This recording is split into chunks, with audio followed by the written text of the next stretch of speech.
So like you said, time will all be the same, at least for the start, and then we'll see people finish. So we'll know our national champion right away. And you did touch on earlier that the St. Olaf women seem to be up toward the front. That comes from their personal rankings, am I correct? Yes, that's correct. Skiers are seeded today based on overall rank in the races so far today, or not today, but this week. And that's going to be today's really interesting story.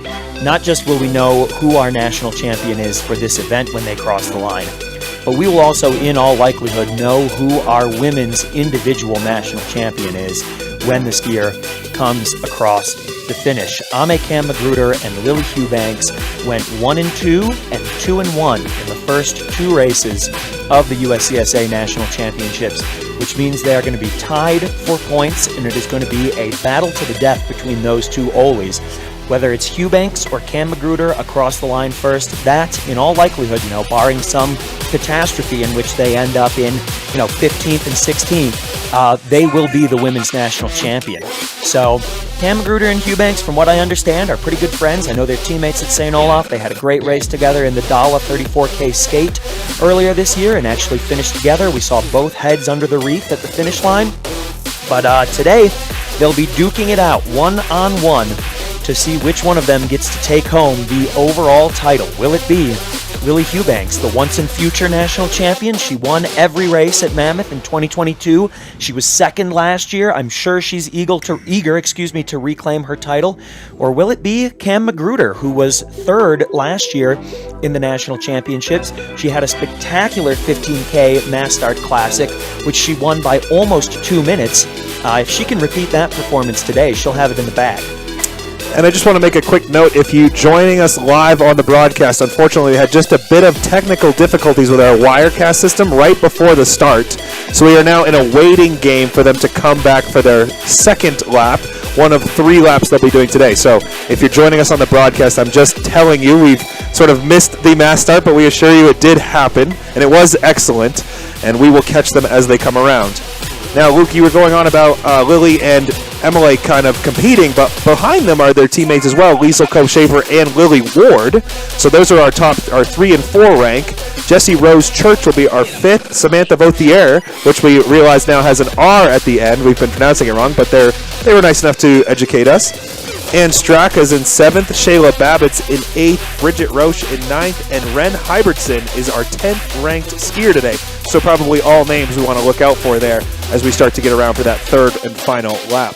Yeah, that's absolutely correct. It's worth noting that, of course, these rankings are based on performance in the sprint and in the 7.5K freestyle. So some of these athletes who we know can sprint and we know can skate well might struggle a little bit with the longer classic race. So there definitely could be some shakeups in the top 10. As you mentioned, though, with those 4 Olies starting 1, 2, 3, 4, the St. Olaf women's team has a more or less insurmountable points lead. So today and tomorrow, they're just going to be looking to seal the deal on a national championship title, is my guess. However, I would keep my eyes on the University of Wisconsin Badgers today. I was looking at last year's results, and the Badgers had a really strong showing in the 15K Classic.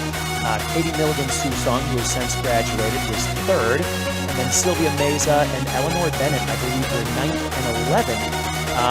This year they've got Ann Straka to back them up, starting in 7th. So if Ann can hold down the fort, and if Sylvia and Eleanor can deliver the performance they had last year, we could be looking at the Badgers sneaking on to the day of podium. I'm not sure that they'll crack into the overall standings, but they could take some team hardware for the 15K Classic today. And I know you mentioned it earlier too, but I wanted to touch again on sort of the St. Olaf skiers being at the pack, at front of the pack together, and how they can work together and use their teammates and, draft off each other, take rests. I mean, this is a longer race, not maybe the longest race they'll ever do, but a longer race nonetheless. So taking that rest time, pacing yourself, can you describe more about how the athletes will do that today? Absolutely. That's, I think, what the weather will most affect today. In the 15K Classic, we typically see the skier who thinks they can win it all go hard off the front of the group. Last year, as we mentioned, that was Cam Magruder. She put a 1 minute and 48 second gap on the pack, essentially by the 2 kilometer mark. she had open daylight between her and the other skiers, and that distance only grew as time went on. However, today, with the loose snow in the track, with potentially more accumulating as the race goes on, it's going to be very taxing to be up there alone at the front of the race, breaking trail for the other skiers. And so while Cam Magruder might be tempted to repeat her strategy from the 15K last year, there's going to be a lot of incentive to hang back with the other skiers and let them do some of the work breaking that powder out of the way. I also would want to note that last year, Lily Eubanks, I believe she was third in the women's 15K Classic. But this year at the American Birkebeiner in the women's 53-kilometer Classic, she was the overall winner. So even though she was a minute 48 behind Cam Magruder last year, Lily Eubanks has certainly proven her classic abilities in the most prestigious race in American skiing. So if she can repeat that Birkie performance today, she'll be in very, very good shape to at least respond to, if not beat, any moves that Cam Magruder might play. Well, excellent. So it looks like we have a lot at stake here as we move into our 15K. Now, the one unfortunate part of our 15K, obviously, is it's sort of a waiting game here for us in the broadcast booth as we let our competitors go on track all at once, and then we sort of lose them for about 5 kilometers until they start to make some separation with themselves and we start to get some lappers at different times to keep sort of that broadcast piece going. But we will stay with you no matter what, and we will just keep telling stories about things we know until we get toward a skier coming through. And some things we don't know. And some things we don't know, exactly. Now, it does seem like you may have a couple course spotters out there today, Luke. Yes, that's absolutely right. So during the sprint, we had the Nilsson cam, which was, of course, Nordic volunteer Riley Nilsson out on the course, mic'd up with a radio, giving us live updates on what you can see on the penultimate climb. I believe Riley is planning to be out there again. Roy's saying he can't hear me. Roy, can you hear me now? Okay. So we've got Riley Nilsson out on course today. He's planning to be out there again with his radio. He should give us some live spotting on where the athletes are before we can see them. And he'll be joined by younger brother and Western Colorado guest coach Connor Nilsson, who is also mic'd up, also spotting the course, and will also be reporting live what we can't see, who's in what position and who's leading. I think the brothers are going to be at roughly the 2.5 and 3.5, 4 kilometer marks. So we'll see them at the 5K, and they'll be there about halfway through the lap. So with any luck, we'll actually hear from them quite shortly. Well, excellent. We'll wait to hear from them and make sure we can get you as much up-to-date information here.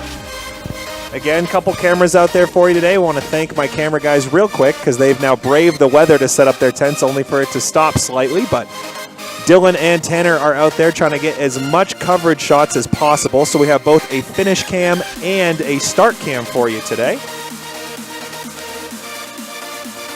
And again, we're waiting on the women, and then we will run the men's directly after. So we started about 10 o'clock today for the women, and we will run the men hypothetically around noon time. Again, really awesome to have everybody here. While we have a few moments, let me go ahead and say thank you to all the USCSA volunteers and full-time staff. And we can also do one of our sponsor reads now, because we didn't get a chance to do those at the beginning. So we want to thank World Cup Supply for their support of this USCSA National Championship. Head Skis is also a big member. Swix, Powder House Ski and Snowboard, Flylow, and Northwest Designs, Inc. So again, thank you to all of our sponsors. Those are just a few that we have out here with you today, but we want to say and appreciate all of them. And then obviously a big shout out to Mount Bachelor here in Oregon for hosting us for this USCSA 2025. It's been such a ride so far. Snow in the forecast, but we are hoping to get all of our events in for Nordic. I was actually able to go up yesterday and do some alpine snowboarding events, Luke. I did both the GS and the slalom. We ran in about 12-second intervals, so I almost never stopped talking, but it was all just times and names. So today's a little bit nicer for me. We get to actually have maybe a conversation or so and have a few laughs. I basically felt like I was just being a computer reading out names. Well, I'm sorry that I wasn't joining you in the booth yesterday, Slider. I was actually on a little bit of a Nordic field trip. They sent us up onto the hill to do some alpine skiing and learn what you folks are up to and how the alpine world works. So enjoyed that. But any big surprises from GS or snowboard yesterday that you enjoyed seeing? You know, I will say a UMF student who's, again, close to where I'm from, Kaylin Billings, on the soft boots, had a couple of top 3 finishes, I believe.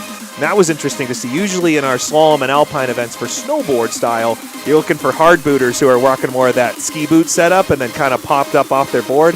They usually have an easier time going through a slalom and GS gate, but Kaylin Billings on the soft boots had no issues, and it was cool to see. So other than that, I'm not sure if I knew the top riders going in, but seemed like they all had a good time. We had some epic finishes where they would sort of cross the line and then face plant into the snow, but it looked soft out there. You can tell me more. I didn't get a chance to go up, but was it soft? Oh, it was soft. It was beautiful. The snow was coming down hard all day. You know, I'm not a talented alpine skier, but certainly enjoyed being out there on the fat skis and getting to wallow around a little bit in the powder. Dodging through the trees, trying not to get my head cut off, so we enjoyed ourselves. But you mentioned face planting, and I think we're going to have no shortage of that today. Those of you who enjoy the Diggins Collapse Index or just seeing athletes in pain are really going to benefit from the finish line cam that we have set up. These skiers are going to come across the line after 15 kilometers of racing at altitude, and I think just like we saw, especially in the 7.5K freestyle, they're going to hit the ground hard. So hopefully they'll remember to show us their bibs before they take a tumble, but I think we're going to see some maximum effort out there today. This course replicates in some part the 7.5K freestyle and the sprint. So we start out with a rolling, very double pole friendly area, but unlike the sprint course, there are hills which are absolutely going to require striding and absolutely going to be a grind. After the first 1.5 kilometers or so, the athletes descend, long, fast descent into a meadow area, and then they get out on, I believe the trail is called Woody's Way, which is sort of a long descent before turning around, and it's a grinding climb back up to the stadium. If you imagine sort of a forest road pitch, it's at the perfect angle where they can't double pole. It's too shallow to really effectively herringbone it, so they are going to be striding the whole long way up before they hit the head wall. That's the penultimate little kicker climb that we had Riley spotting on yesterday. He'll be there again today. So up the long drag, onto the head wall, and into the lap area here where we'll be able to see them coming through and learn whether or not any skiers have gotten antsy and jumped off the front of the pack, or whether they are waiting to see how conditions pan out and see how the rest of the field is feeling. But once again, I just want to emphasize, I really think this might be one of the most exciting women's or men's 15K classic races that we've seen in years for the USCSA. The fact that Cam Magruder and Hugh Banks are tied for points, they both have incredible racing pedigree, they both are incredibly strong classic skiers, and they both are gunning for a national championship title. It's going to be very tense between the two of them, and it's going to be very, very exciting to see who crosses the line first and who walks home with that overall champion's crown. Yeah, and you mentioned it too. I mean, you've talked about it in detail now, but the strategy changes between athletes. Do you jump out early and try to just coast on your lead, or do you stay behind and try to make your move at the end if you've conserved a little bit more energy? We saw, even similar things in a sprint race, which you would not normally, I guess, see. You're going to think it would be all-out effort, but we were fortunate enough to talk to a few athletes, and they sort of gave us different impressions of how they were seeing the course and what they were trying to do out there. So I'm excited to see which strategy the athletes apply, because I think that will show us a lot more about sort of how Lily's feeling, how Amalay's feeling, and then the rest of our top 10 there, how they're trying to position themselves maybe among those top 2 and then sneak into a top position spot here on the podium. Yeah, I think that with the way St. Olaf has been racing this week, any other athletes are going to be hard-pressed to sneak onto the podium, but we know they'll be trying. Like we said, the Badgers were able to do it last year. We'll see if they can repeat that this year. But yeah, talking about racing styles, at least in the competitions that I've observed between them, there are 2 distinct racing styles between Hugh Banks and Cam Magruder. Cam Magruder is a go-from-the-front skier. In the 2024 Half No Caymanon, she was second overall for the men and women. So not just second in the women's standings, but second in the men's and women's standings. That was a 29K classic race. She led from the front of the women's field and never looked back. It was the same thing again at the 2024 15K championship race at Lake Placid. Got off hard from the gate and never looked back. On the other hand, Lily Hughbanks is a great comeback skier. She was telling us about her American Birkebeiner race. She was sitting in third or fourth at around the 30-kilometer mark, 35-kilometer mark, and had actually lost touch with the leading skiers. Then in the closing 15K of that race, she was able to reel them in and then drop them in the last 5 and win the overall. So Lily is certainly a skier who does not need to see the racer in front of her in order to track that person down and get herself back into the lead. We'll see if she stays in touch with Cam Magruder. We'll see if Cam Magruder feels bold enough to jump the front. And as soon as Riley's report comes in, I'm going to be excited to hear who's up at the front and how much distance there is between them and the rest of the field. Yeah, absolutely. So again, now we're just sort of waiting in our anticipation, Cam, and it's who can come up over the hill when we hear from Riley first, and then we start to really see some racing and start to understand where we're at. I was able to pull up the timing sheet from Bob, so we want to say thank you again to our underdog timing. Again, it's just going to show starts at this point. We don't have a lot else going on. I do have the start list here for you if you'd like to take a look, but at this point now we're just sort of waiting on lap times and then hopefully using those lap times to kind of pitch a total time that we'll see an athlete come in. And we're hearing from Riley that the skiers are coming to the base of the head wall. All right, so it looks like they're crushing through so far. Lily Hubanks has reached the base of the head wall all by herself. All right, so about the 18-minute mark or so from when we started, you can see Lily now coming to that head wall. And it sounds like there are no other skiers reported. It's Lily at the base of the head wall. She's made an early jump. I was going to say, we spent so long talking about her doing the opposite, and now it seems like Lily's employed the strategy of just getting out in front. Lily is over the head wall, and Riley is just now seeing the Alaskan AK. Amelie Cam Magruder has reached the base of the head wall, but Lily is leading by the length of the head wall. That's probably a 200, 100-meter lead.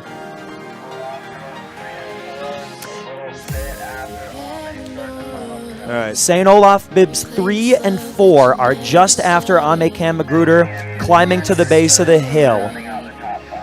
And then there's also skier 13. So it looks like Janja Boonstra, skier 13, is sitting in 5th. And we have Liesl Koop-Schaefer and Lily Ward in 3rd and 4th. But for now, it is Hubanks in the lead. She has made the early jump, and she's coming into view now. We're starting to see Lily here come through our lap section, which is also the start section. But again, coming in for her first 5K. So a third of her race done. Oh, they're pointing her over to get into the lap lane, which apparently is slightly different than the start lane.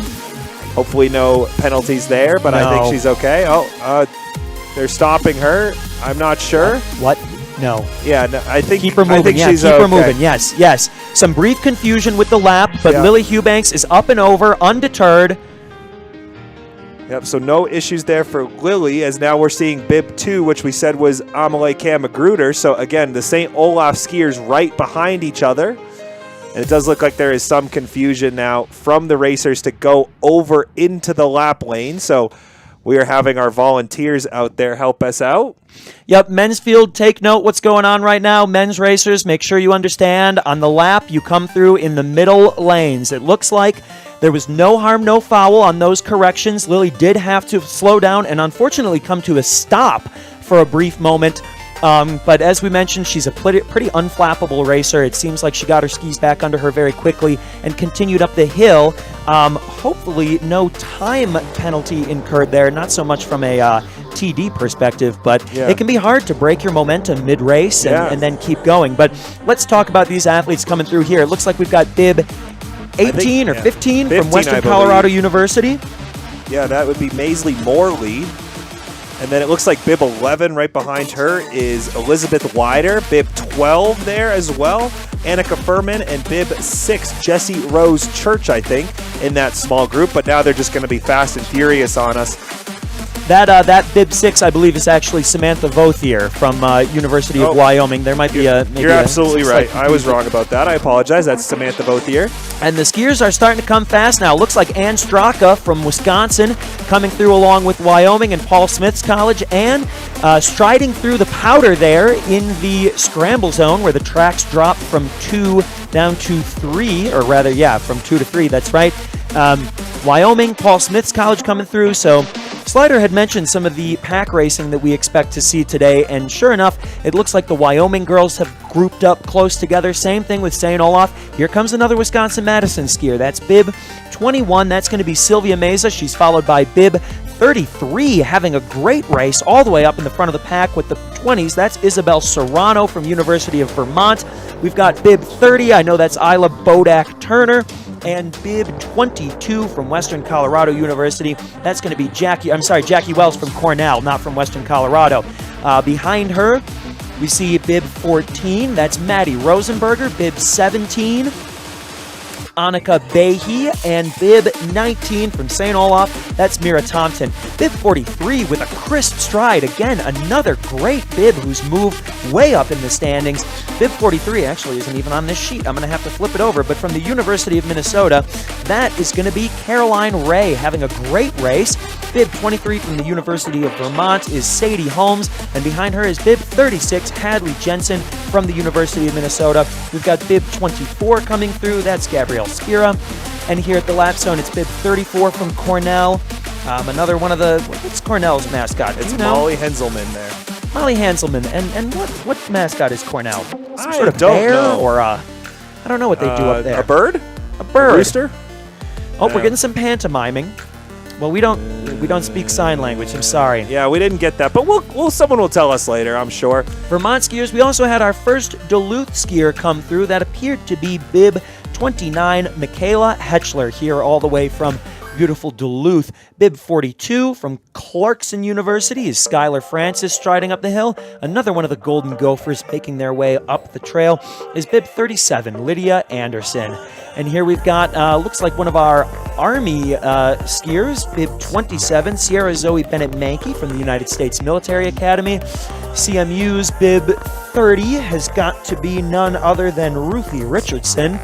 And unfortunately, I did not quite catch the Vermont bib right behind her. But you can see here in the first 5K, Slider, the field has already strung out quite a bit. Yeah, bib 26 from Vermont was Ruby Bryant. But yes, quite a bit of gap between our leading racer, which again was Lily Hubanks at an 18:54 lap pace, and our current racers now around the 22:40 minute lap pace. So again, about 4 minutes in difference.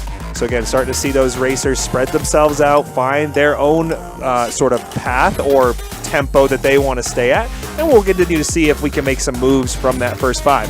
You know, some people are slow starters. You know, they want to go out, get their feet under them, get their breath up, with them, and then now they'll start to make their passes. And that's an excellent point, Slider, because unlike our races earlier this week, today is all about pacing. So unlike the sprint and the 7.5K, today's all about pacing. They've got 3 laps. 15 kilometers is a long enough distance that they have to be strategic about how they expend their energy. It's still a very fast-paced race. They're going to be moving much quicker than they would be in a 30K or a 50K. But speaking of pacing, it sounds like Lily Hubanks has reached the exchange area, or rather the two-way area of the head wall, so she's not getting ready to come back on lap 2. She's still about 2 kilometers into lap 2. Riley estimated that she had slightly increased her lead heading into the long descent. Ame Magruder is still in second. It's not clear whether or not Ame actually has a visual on Hubanks at this point, so Hubanks may have widened her margin enough that Ame Magruder is no longer in contact with her, and it sounds like bib 3, Liesl Cope-Schaefer, is off the back of Cam Magruder. So once again, we've got St. Olaf 3 deep. Yeah, and it seems like that little bit of stop didn't hurt Lily too much if she's already increased her lead a bit. So that's good to hear that slight slowdown where the lap was a little confusing for her. We had her kind of come to a stop, like we said, but it seems like that had no effect on her ability to keep going, which is good to hear. We do have a few more lappers coming through here that I'll quickly give a shout out to. Bib 45, Aubrey Urbinowitz. Bib 40, Isabel Nashel. Bib 47, Annika Schoen. Bib 56, Anna Sarah Saletti. Bib 53, Marguerite Niskanen, Sage Breck. Bib 55, 57, Eleanor Grossman, and 51, McKenna Carroll. They're all coming through the lap split timer. So we're about the 25:23, which was the time for our final finisher there so far.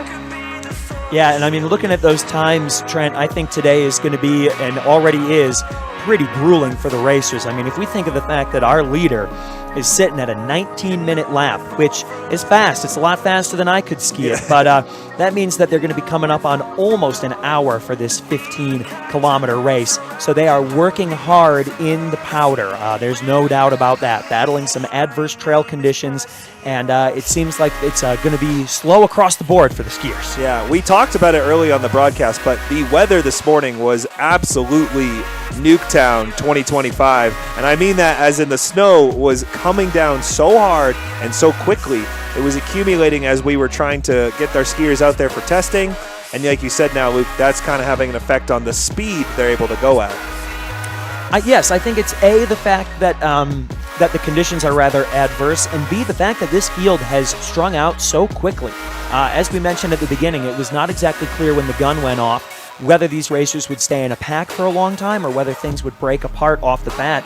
But unlike in a 7.5K individual start, there's no racing against the clock here. You're only racing against the skiers around you. So if you're sitting in 5th or 6th and you know that 1st is out of reach, there's a lot of incentive to hang out with the skiers around you, let them do some of the work, let them do some of the pulling, and then make a move at the opportune moment. Of course, we always see skiers putting it all out there and gunning for the highest spot that they possibly can, but I'm sure there's also some strategic calculation about whether or not a podium finish is really feasible, and if a skier should try and jump the pack and ski as hard as they can solo to catch the top 3 spots, or stick around somewhere in the top 10 where they know they can race collaboratively and strategically with the other athletes and make a move on the final lap. Right, and like as you were saying, I mean, they have the team competition to think about, so every place they can gain, whether that means getting into the top 3 or just moving up 2 spots from 7th to 5th, can sometimes be the difference in the team competition, although like you've said, it seems like St. Olaf have a pretty good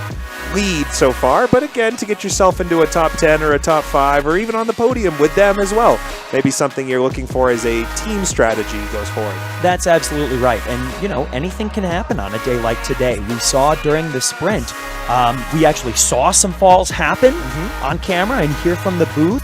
Later in the day, we heard about more falls, some skiers who were sitting in really solid positions, and unfortunately on the sharp corners of this course, wiped out in the heavy powder.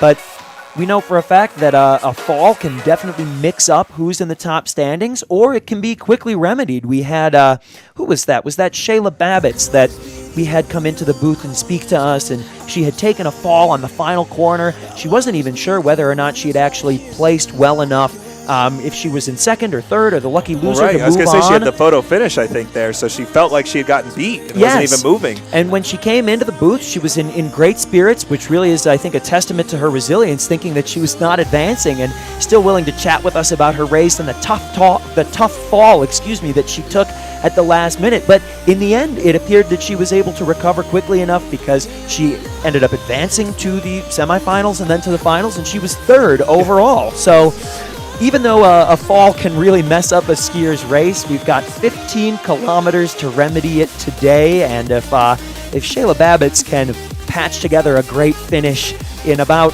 what do we have here, 200 meters between where she fell and where she's racing, or excuse me, where she finished, certainly if there's any fall today, the skiers can get back on their feet and back to a strong placement. Yeah, I wanted to give you a quick update, too, on some of our finishers. It looks like we've had about 63 women come through so far, and I believe we had a start list of 66. So it looks like we've pretty much crested the first lap for all of our women here. Again, our leader was Lily Hughbanks from her first lap, followed by Emily Kammer-Gruber in 2nd, and they had first lap times of about 19 minutes. So you can kind of game plan from there. If we started at 10, we should be seeing them every 20 minutes or so. So we have about 10-ish more minutes, I believe, before we catch them again. That sounds about right, Slider. The nice thing about having those course spotters is that hopefully we will hear from Riley, and after he's finished wax testing, we might hear from Connor elsewhere on the course about where these athletes are and whether or not there have been any lead changes. But we can see coming through the lap area right now, Bib 61 racing for Clarkson University. Who's that, Slider? Bib 61 is Reagan Jolly from Clarkson, as you mentioned. So Reagan still on her, or finishing her first lap now, moving on to her second lap. Nice strong stride up the hill, and that means that we now have 64 women who have come through. We're waiting on 2 more to finish their first lap, and I think that's one of the really special things about this level of competition and about the USCSA competition, Slider, is that whether a skier is having the race of their life and the place of their life, or whether today's a tough day, there's such an atmosphere of camaraderie and friendly competition that I think really keeps everybody in high spirits and really makes this event unique. I remember a couple years ago at my first national championships in Lake Placid, it was wet, it was slick, it was sunny, it was the 15K Classic, and we were on those absolutely brutal climbs at Mount Van Hovenberg, which, you know, is just relentless, up and down, skiers getting thrown off the man-made snow onto the rocks. We'll talk about Iver Skarseth with that a little bit later today once the men's race starts. But one of the skiers from the University of Minnesota had a relatively low placement, Ziggy Björlin.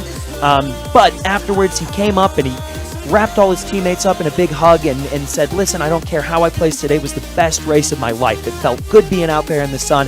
I felt good being out there chasing down UW-Madison boys and University of Minnesota Duluth boys, you know, a little bit of regional rivalry out there.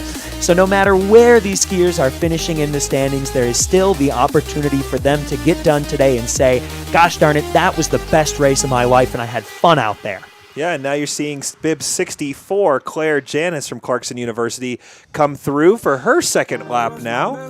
So it looks like we may just be waiting on one final skier to come through the lap time. And I wanted to sort of piggyback off that. Again, I was at Snowboard Alpine yesterday. And in the Alpine competitions, it's a little interesting because they'll do a second run and they'll flip the top 30. So our first place finisher will go 30th, right? And you kind of at that point now know that he may have won or she may have won the race.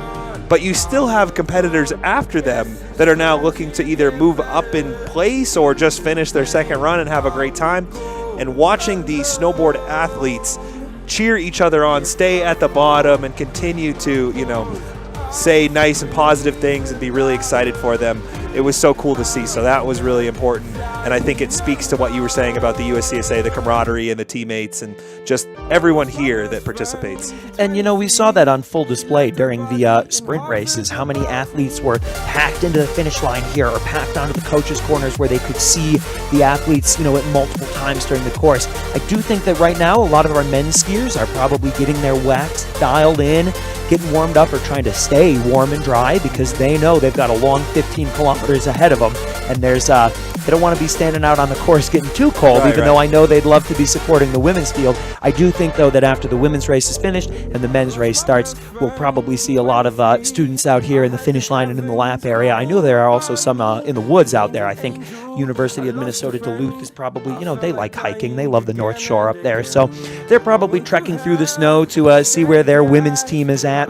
But I would imagine that the finish line and the starting area here will get a lot busier as the day goes on, as skiers finish their own races and stick around to watch their teammates and friends finish their races. We've got the camera trained now on Denise Therrell. Earlier we had Ted Therrell and the Nilsons in the shot. David, of course, as well, our wonderful TD here from Mount Bachelor. We really could not do this event without the hardy crew of Wisconsinites that's come out to join us. That's Ted, Denise, Roy, Donna, of course our local experts as well, David, Dylan, Chuck 1, Chuck 2. I think Chuck 2 just pulled up in red. So really, really appreciative to have everybody out here who's made these events a huge success so far, and I have no doubt that they will continue to be just as successful. Yeah, and I was just going to say, I don't know if this worked for you the same way in high school, but when we were racing, we used to swap every year who would go first, men's and women's, and I always liked going first because it meant I could go out and cheer on the women with no, you know, we didn't have to worry about our race anymore. We'd already done. So that was always a great time there at the Mount Abram ski team with Buzz and Sal Bean, who are now here as the UMF coaches. So big shout out to my former high school coaches. Always wonderful to see them here. Yeah, what do you think Buzz is waxing with today, Slider? I know that during the classic sprint, he gave a little inside intel about the pre-fluoroband days, Yes. and was telling you that he would have been on crowns or fish scales, as they're called, with pure fluoro tip to tail. What do you think he's got the UMF squad on in this weather and in this post-fluoro world? Yeah, and I was going to say, he wanted to be really clear that this was, pre-fluoro being banned. He does not use fluoros now. He's very clear about that. But I don't know. I mean, Buzz, he's pretty cagey about what he's using with me, even, being a former athlete. He doesn't want me to announce it over the microphone. He's worried, I think, that other coaches may snag his wax. But I have to tell you, Buzz is an expert at that kind of stuff. He takes a true passion in getting the kick right. He's a very on-hands tester, wanting to ski every ski himself. Listening to the athletes as well, but he'll take out 2 separate skis, come back in 2 seconds and be like, no, switch them both. I want something else. And I always really appreciated his insight and his passion for getting us on whatever he thought was best that day.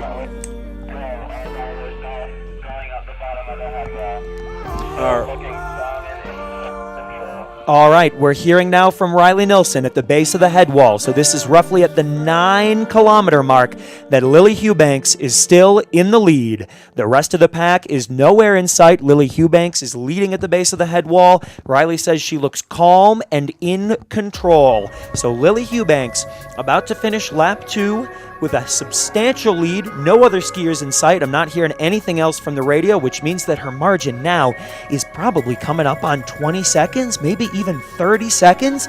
So Lily Hughbanks is having a great 2 laps, but I will say it's starting to snow again.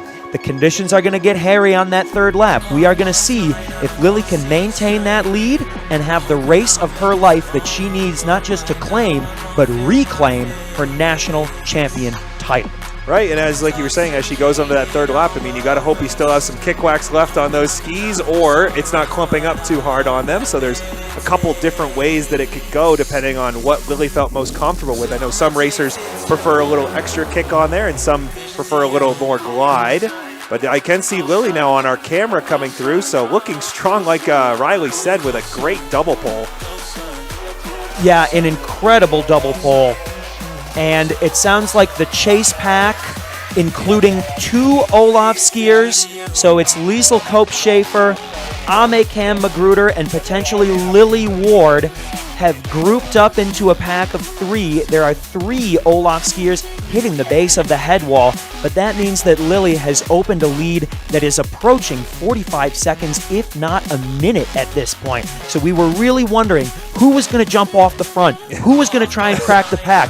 My bet was that it was going to be Ame, was going to try and do what she had done in a half no Caymanon and in last year's 15K Classic, but it seems that no, it is Lily Hughbanks who has absolutely put the hammer down on these first 2 laps, and the rest of the field is playing catch-up.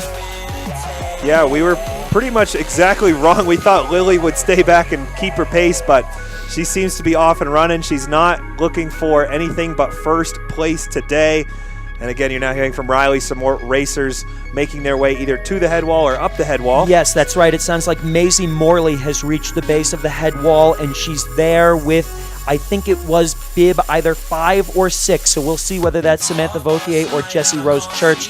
Don't quote me on that, though. All I can tell you for certain is that Maisie Mosley's at the base of the head wall. Yeah, and then now we're seeing a few more racers coming. It looks like a small pack here of skiers. That does look like either bib 13 or 12, and if it's 13. Yep, that's 13. Jana Boonstra from the Colorado Mesa University, and behind her are bibs 2 and 3, Cam Magruder and Liesl Kopp-Schaefer. So the 3 of them neck and neck as they stride into lap 3. 5 kilometers to go, a national championship title on the line, and perhaps even more importantly from a spectator's perspective, is Jana Boonstra going to break up that orange wall? Are we going to land another non-Olaf skier on the podium? We love to see St. Olaf doing well, especially being from the Midwest. It makes me very excited to see them cleaning up, but we got to have some variety, and it seems like Jana Boonstra's trying to do just that.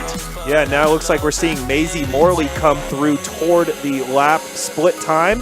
And then bib number 4, I believe that is, which is Lily Ward, so our St. Olaf skier there. So she's gonna have to make a move if they want to keep that top 4 spots all locked in as well. Yes, that's exactly right. And it looks like Maisie Morley and Lily Ward are really not that far behind the chase pack. So if you think about it, we've got Lily Hubanks well in the lead. There's 5 kilometers to go, and we certainly don't want to jinx anything. It is going to be neck and neck for second, third, and fourth between Cope Schaefer, Cam Magruder, and Boonstra. But just behind them are these 2 other skiers, Maisie Morley and Lily Ward, who could reel them back in and make it a 5-way race for second and third.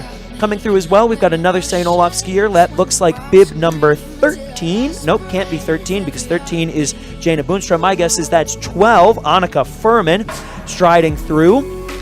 Then I believe we have Jessie Rose Church from Paul Smith's College. No, I'm sorry, that's Bridget Reusch in bib number 9. And behind her, bib 7, is Jane Straka. And boy, oh boy, are Bridget and Jane holding off a big trail pack. We've got bib 18, that's Eleanor Vothier. Tracking down Eleanor is sister Samantha Vothier, also from the University of Wyoming. And behind them, in bib 11, is Elizabeth Weeder from St. Olaf College. We also see bib 38. Boy, oh boy, has Ada Chapman moved up in the standings today. It looks like she's just outside a top 10 spot after starting in bib 38. So Ada Chapman having a superb race out on the course. Let's see if she can climb a couple places and crack into that top 10. Yeah, and as you mentioned, we know Lily Hubanks had a lead. It seems like her lead at the split was about 35 seconds or so. Oh, excuse me, a minute and 35. Whoa, big difference between 35 and a minute 35. I'm so sorry. I was doing the math in my head. I didn't realize the minutes were different. But yeah, so a minute and 35 there. So actually larger than we had anticipated. And that is coming up on, last year, Cam Magruder won by a minute 48. So if Hubanks continues at this rate, she could put up one of the largest margins we've ever seen in the women's 15-kilometer classic. Of course, there are still several kilometers to go. The wind is beginning to blow again, and the snow is beginning to snow again. Yeah, snowing and blowing off our trees, which are, as you can see on your camera, if you're joining us here, covered in snow. Again, blizzard conditions this morning as all the setup crew is working hard, yourself included, Luke. Yes, that's right. It's hard doing it in a sweater and tie, but if you're dumb, you suffer. Maybe I should have worn more appropriate clothing. Yeah, I know. We switched to the webcam there for a second. They see you dressed up in your fancy tie. They see me in a casual hoodie here for the broadcast, but I like to be comfortable. I can't lie. Well, exactly. They know which one of us is smarter, Slider, when they see who's dressed for conditions and who's dressed for the day, and who's the idiot wearing the necktie. Right. Yeah, there we go. So, coming through, big group of skiers leading the way from Cornell University. That's bib 23. Looks like Jackie Wells. Bib 22. We've got a St. Olaf skier here in bib 16. That's going to be Louisa Lamar. Looks like Wyoming right behind her in bib 10.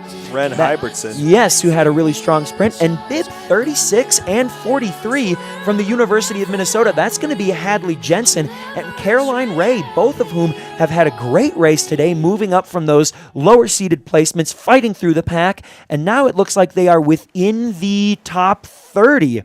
Yep, Caroline Ray in 25 and Hadley Jensen in 24. So both of them have been climbing the standings pretty aggressively today. Let's see what they can do with 5 more kilometers. Also worth noting that we heard a couple moments ago from Riley, our course cam, that Lily Hubanks had hit the long descent into the outermost part of the course. So we're looking at about 3 kilometers to go for Lily Hubanks. And once again, there was no one in sight. It looks like the chase pack is actually just coming through across the bottom of the head wall into the long descent. It's still the 2 St. Olaf skiers, Cope Schaefer and Cam Magruder, along with Jana Boonstra. And in Riley's estimation, those 2 Olis and CMU are going to stick together. We saw them pack racing when they came through at the start of the lap, but Jana Boonstra into the front of the long descent is actually putting the hammer down. Jana Boonstra is trying to crack the pack and secure second place. Now, she can always try and go off the front for first, but at this point it sounds like Hubanks has a gap somewhere between a minute 30 and 2 minutes. So Jana Boonstra, always great to gun for the top of the podium, and you never know what could happen, but at the very least, she's breaking away and trying to secure second for herself. Maisie, meanwhile, from Western Colorado, is still sitting in, that would be 5th place, because I've now said 4 names. So Maisie having a great day out there from Western Colorado, sitting in 5th. Yeah, so it looks like maybe our top finisher is going to be a little bit spread out, but our finishers behind them for an exciting places on the podium, maybe 2nd, 3rd, 4th, and 5th. And now we're seeing some more finishers come through. So quick shout outs to Molly Heinzelman from Cornell University. Sierra Zoe Bennett Mankey was bib 27 there finishing. Michaela Hetchler there, University of Minnesota Duluth, bib 29. And I just saw bib 37, I believe, cross as well. That's Lydia Anderson from University of Minnesota Twin Cities. So again, some good racing all around. We've got some varying lap times, but a good amount of skiers are in small packs with each other, sort of pacing and helping each other ski forward, especially, like you said, dealing with the wind now. It looks like it might be coming across their face a little bit, but not a fun time if you're out there. Hopefully the glitter is keeping them going fast and strong. I know that was a lot of their superstitions from earlier. Yeah, I certainly do not envy these skiers in today's weather. The blowing snow, the high winds. I mean, you can see from the camera that it is absolutely gorgeous out here today, especially coming from southern Wisconsin or from Washington, D.C. We don't get much snow, and it certainly doesn't look like this, but just covering the trees, coating the trail. I love it as a spectator. I would hate to be in it as a skier. This is certainly getting towards what they refer to as championship weather. I know that we saw that in Trondheim with the World Championships a couple weeks ago. Not quite that bad, because in Trondheim, I believe it was pouring rain during the classic races. So here, thankfully, it's cold enough that we've got the white stuff coming down, but that's what these skiers train for. They don't train to race in perfect conditions. They don't train to race on a bluebird day. They train to race when the wind is whipping, when the snow is howling, and when the tracks are getting drifted over. Yeah. I mean, I like being a spectator when I'm in an insulated booth with large windows. That's sort of my go-to. Yes, no, I agree, and it's nice that this booth is well insulated. Yeah. So, once again, shout out to our great hosts here at Mount Bachelor for keeping us cozy, and we've got a great view of the start-finish line. More skiers coming through. We saw Emma Reinecke, that's the USCSA student representative, along with Jeff Hodgson for Nordic. Right on her tail is bib 41 from the University of Minnesota Duluth. That's got to be Kira Wolf. Let's see if Miss Wolf can reel in Miss Reinecke, and maybe we can have some Minnesota pack skiing, a little bit of collaboration within the region. Worth noting, I know you were talking about wax earlier and about Buzz Bean, his secret wax formula that he's not going to divulge today.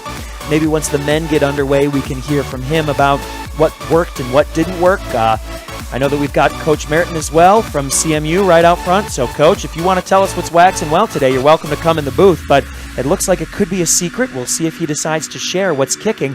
Worth noting, though, oh, here he comes. So we're going to hear what's waxing and what's kicking well from Coach Martin of CMU, and I don't want to butcher that last name. I know I'm a Dykowski, so I know I should be able to pronounce a Polish last name, but I won't even try. Why don't you introduce yourself, Coach? Tell us what's kicking well out there. Martin Biszolek, CMU coach. Super easy for us to wax, dry snow, cold snow.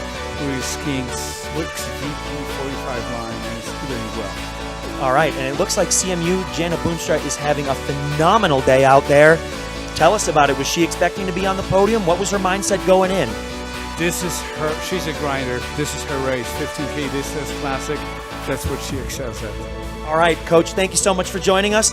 Good luck with the men's race. I know there's a lot of excitement there, and let's see how Jana does today. She's grinding. Let's see if she can grind it all the way to the podium. Thanks for coming in, and you heard the wax recommendation here first, so if you don't have it dialed in yet, Coach Martin's got you. What was it, 45 or 44? VP 45 is what CMU's on today, so that's a little bit of free advice. Wow, the first person to ever give us their wax day of race, but we do appreciate it. Always excellent to hear from people with so much expertise and so much knowledge. And like you said, Jana looks like she's having a great race out there, so we'll continue to cheer her on. But speaking of great races, I mean, look at Ainsley Casper coming through from University of Minnesota with a big smile on her face and smiling at the booth, too. Great race for Ainsley. She's followed by Air Force bib 53. That's going to be on my other sheet. Bib 53 is Marguerite Niskanen, and bib 49 right behind her, Rachel Turainen. Oh, so two Finns in a row going up the hill, Niskanen and Turainen. In bib 45 from University of Duluth, that's Audrey Urbanowitz. Bib 47 from Cornell University is Annika Schoen. Bib 4, is that 58, also from 56, Cornell? 56, I think. 56, thank you, from Cornell. That's right, that's going to be Anna Cersolati. Let's see if Anna and Modesty Mannion. And yes, let's see if those Cornell skiers can meet up. I'm things cheating. are moving I'm cheating, too quickly Luke. I'm here looking for me at the to screen see and who's who. Bob's got me nicely timed here, so as they pop up on my screen, I'm able to tell you their names. So we do, again, appreciate all of the help from Underdog Timing. That's Bob Underwood and his wife, Heidi, are here. And I just want to say thank you to them. They've been nothing but miraculous all week long.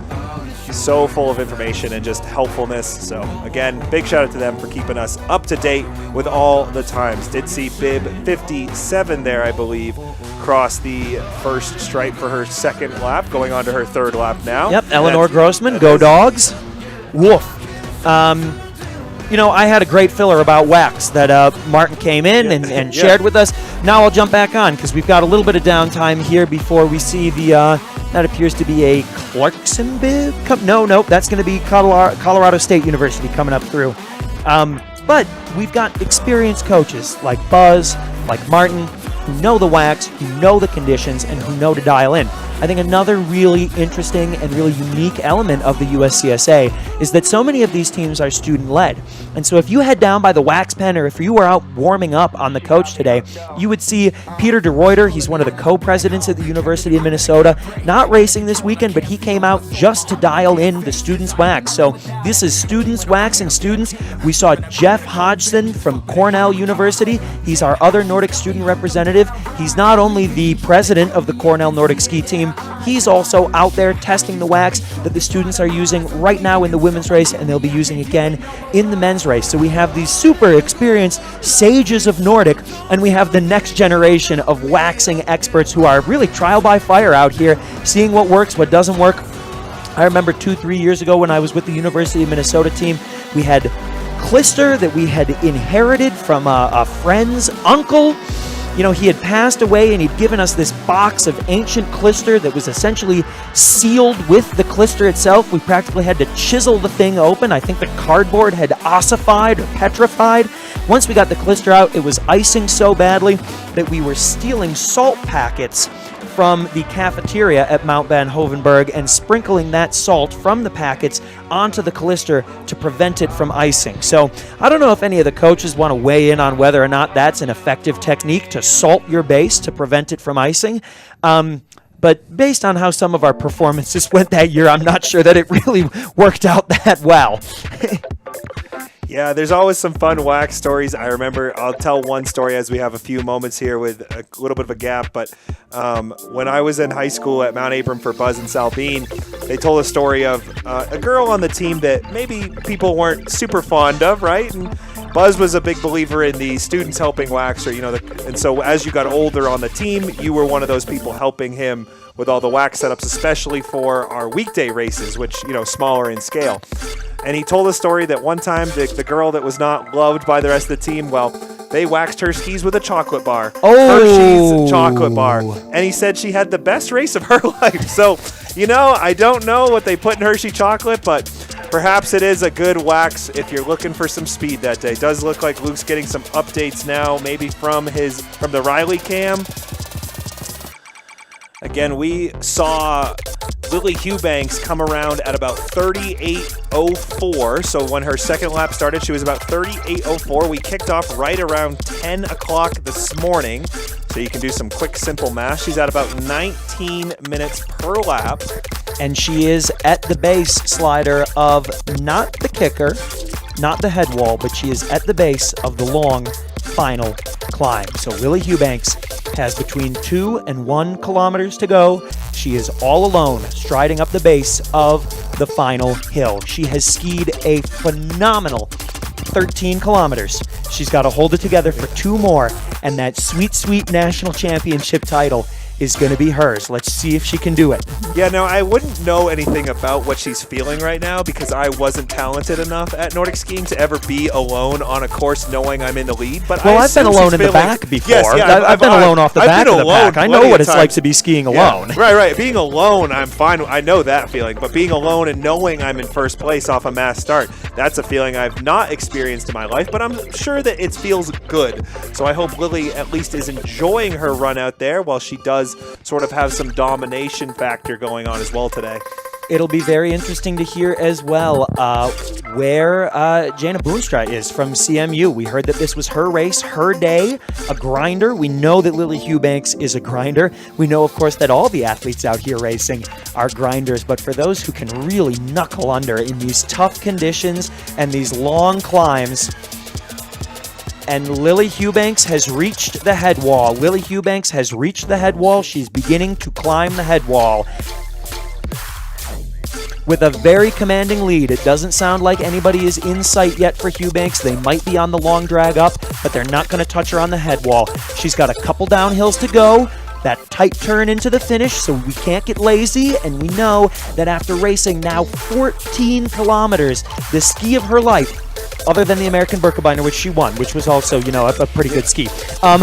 After skiing one of the best skis of her life, she's got to be exhausted. She's got to be fighting this wind, fighting this snow, so she's going to have to stay on her feet, but she must be able to smell it now. She can sense the finish line is here, and if she can't smell the finish line, I'm sure that she can hear the St. Olaf kids out there who I know are going to be cheering like mad to see her come into the finish. Speaking of coming in, we've got bib 60 from Northeastern University. That's Aspen Hand. Coming through on the start of her third lap. So Aspen battling through the tough conditions, a strong double pull into this uphill. And here coming into the finish line all alone, it is Lily Eubanks. She was your 2023 national champion in the 15K. She was your 2023 overall national champion. And here she is, the once and future USCSA national champion. It is Lily Eubanks. She has sealed today's title and no doubt the overall title by an enormous margin. She's done it again. Yeah, Lily absolutely throwing down here in the 15K. I know she was nice enough to come and speak with us the other day, so if she's feeling up to it after a long day of classic skiing, she's more than welcome to join us in the booth again so we can get a quick update on how that race was for her and how she's feeling after it. But she looks like she's all smiles, and again, congratulations to Lily Eubanks here, taking both the women's 15K crown and possibly the crown for the overall here, as it looks like she will have the lowest amount of total points. Does look like Luke is now getting some updates on some skiers that may be crossing Riley there at the head wall. That's right. The head wall. It sounds like Jana Boonstra has cracked the pack and is sitting comfortably in second. Jana Boonstra is climbing the head wall all alone, gunning for second place. Meanwhile, it sounded like Liesl Cope-Schaefer and Amelie Cam-Magruder were neck and neck in 3 and 4, and here on the final climb on the head wall, Amelie Cam-Magruder is breaking away from Cope-Schaefer. Cam-Magruder is making a big play for a podium finish, but in the meantime, we can see coming into view now, fast hands, fast feet over that final rise. It's Jana Boonstra from CMU. She has successfully broken away from the St. Olaf pack, opened up a lot of daylight, but coming like mad behind her up over that final rise, it's a St. Olaf suit. I can't quite tell who it is. I think it's Ame Cam-Magruder in bib 2. She's broken away from Cope-Schaefer, so that's a huge second place finish for Jana Boonstra. Look at that boot throw and look at the relief on her face. Coach Martin told us that today was her day, and she took advantage of it here in the high wind coming through as well. Ame Cam-Magruder with a great finish after a tough race and a close battle between herself, Cope-Schaefer, and Jana Boonstra. They have landed on the podium. And finally at the finish line there, in bib number 3, it's Liesl Cope-Schaefer, also from St. Olaf. The the folks in second, third, and fourth, so that's Jana, Amikam Magruder, and Liesl Kopp-Schaefer, had a great battle for the podium there. Strong finishes all around, and of course the exhaustion at the finish line. The conditions today were nothing but tough, and in the end, it was Lily Hubanks who broke away from the pack early and never looked back. Slider, what did that gap grow to? Oh, for Lily Hubanks, it looks like it was about 1 minute and 48 seconds there between the difference between Lily and Jana today. But again, doesn't matter how you come in. If you're second place by 1.5 minutes or second place by a second, you're still on the podium there. So congratulations to Jana on a magnificent run, and obviously Lily Hubanks throwing down. Also, our top four, just want to shout them out again, Emily Kamagruber and Liesl Kopp-Schaefer there from St. Olaf. So the St. Olaf squad maybe didn't have their top four in a line again, but again, a great race there for that team. Yeah, an absolutely tremendous performance for the Olis again. We knew they could do it. If anything, this was St. Olaf's race to lose, and they had no intention of doing so. Another St. Olaf finisher across the line. It's that orange wall. They like putting as many skiers as they can in the top 5, top 10, and boy, oh boy, are they good at it. But something about 1 minute and 48, if I recall correctly, 1 minute and 48 was the margin last year between the winner and second place of the Women's 15K Classic. So that number seems to appeal to the leaders of the race, because 1 minute 48 is what Lily Hubanks delivered today. I have to make one quick announcement that's about the course. The course at 11 is now open for the men's racers. So again, at 11, the course is now open for men's racers, and we're now seeing some finishers fast and furious. Bib 4 was Lily Ward, by the way. Bib 15, which collapsed, I think, at the finish line as well, was Maisie Morley. Bib 12, Annika Furman. Bib 18, Eleanor Vauthier. Bib 9 was Bridget Rausch, and then Bib 7 there, Anne Straka, now all on the ground. You can see our finish camera as they get their boots taken off, the chips taken off, and the girls try to cool down there in the snow. Yeah, top 10 finish for Anne Straka here from the University of Wisconsin-Madison as a freshman. Looks like another top 10 freshman finish is going to be Eleanor Vauthier. That's great. She was 8th. You know, we used to have a saying in southern Wisconsin that Strakas couldn't classic because there's a lot of them down there, and they did tend to struggle in the classic races, but boy, oh boy, has Anne proved that wrong. Strakas absolutely can classic. She had a great race out there today, and it's wonderful to see such a strong result for her and such a strong result for the Badgers. I know Strakas can skate. I saw him blow past me during the Berkey, but great to know that they've got some great classic skiing as well. More faces coming into the finish line, more bodies piling up. That finish cam is showing you the nitty-gritty ugliness of 15K Classic and how exhausting, how cold, how wet it can be out here. But big smile from Bib 38. Ada Chapman moving into top 15 spot, coming from the back of the pack like we mentioned. So wow, what an incredible race for Ada Chapman. And she was all smiles as she finished. No trouble staying on her feet there. So a really strong day for the Western Colorado girls today. You know, we expected strong performances from St. Olaf. We expect strong performances from Wyoming. We know that Western Colorado has a great program, and their women today really delivered. They've got 2 in the top 20 and 1 in the top 10 as well, it looks like. Maybe I'm reading the results wrong here.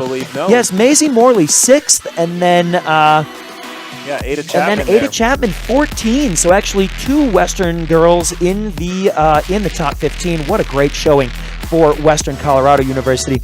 You know, as more skiers continue to come into the finish, it would be wonderful to hear from any of our top 3 racers. I know that they've got to get cooled down. I know that there's a lot of smiles to share and a lot of celebrations to share. But if Cam Magruder, Boonstra, or Hubanks would like to step in and speak with us, we'd be more than happy to hear from you. On the other hand, any other racers that want to come and chat, tell us about how things are going. We've got plenty of you in the pen. So get up, dust yourselves off, have some hot chocolate, and come tell us about your race. And if nobody takes us up on it, we'll begin calling you by bib number to come speak with us. Yeah, it looks like we've also had some finishers too. Want to give a quick shout out to. So Bib 11, Elizabeth Wider there from St. Olaf coming in. Bib 33, Isabel Serrano had finished. Bib 5, Jessie Rose Church from Paul Smith's College. Bib 21, Sylvia Meza there in a top 20 spot. And then Bib 25, Eleanor Bennett from University of Wisconsin. And then finally there, bib 17 Annika Behe from University of Colorado Boulder had all finished their race, and you may have gotten to see them either stay up on their feet or sort of collapse there at the finish. You can see our finish corral people trying to keep them moving forward more toward our camera crew. And a big shout out to Tanner out there, who's getting some great shots of all the athletes. Yep, one of the hardest parts of the volunteers' job is getting these athletes back on their feet and keeping them moving after they are understandably exhausted from a gritty race out there. But yeah, it looks like, who was that? Annika Behe took the top 20 slot. So the top 20 have finished. More finishers coming in.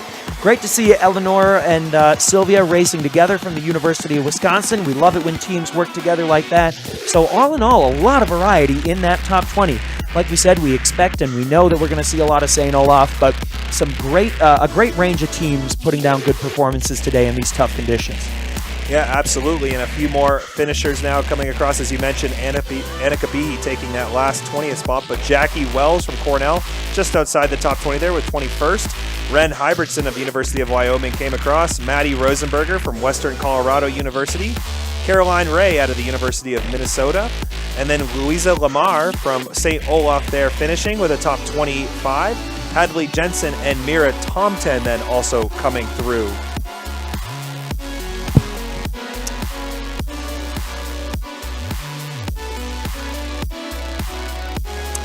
Sounds like we could maybe turn ourselves up just a bit, trying to keep it loud, but also not from staticky or sounding awful. But hopefully that sounds a little better. We tried to test it as much as possible, but you never know. Bib 23 I just saw on my screen. That's Sadie Holmes, University of Vermont. And I believe Cora Treese from UMF also finished, the Berlin, New Hampshire native, not Berlin, Germany native, as I've learned over the week here. Yes, I did need to be corrected on that. We just saw bib 24 across the finish line. That's Gabrielle Spira from McGill University. So one of our Canadian teams putting in a strong performance today with a top 30 finish. Absolutely. And again, we had about 60 so racers, I believe, start the course today. So we're about halfway through them finishing their run. I do believe we saw everybody go in for their second lap at some point, so going on to their third lap. Maybe just missing a few competitors who may have dropped out or not started. But again, should be about 30 more racers to go. And again, quick announcement for the men. The course opened at 11 for skiing, so they should be free now to get out and start testing. I believe we are scheduled to kick their race off around noontime today.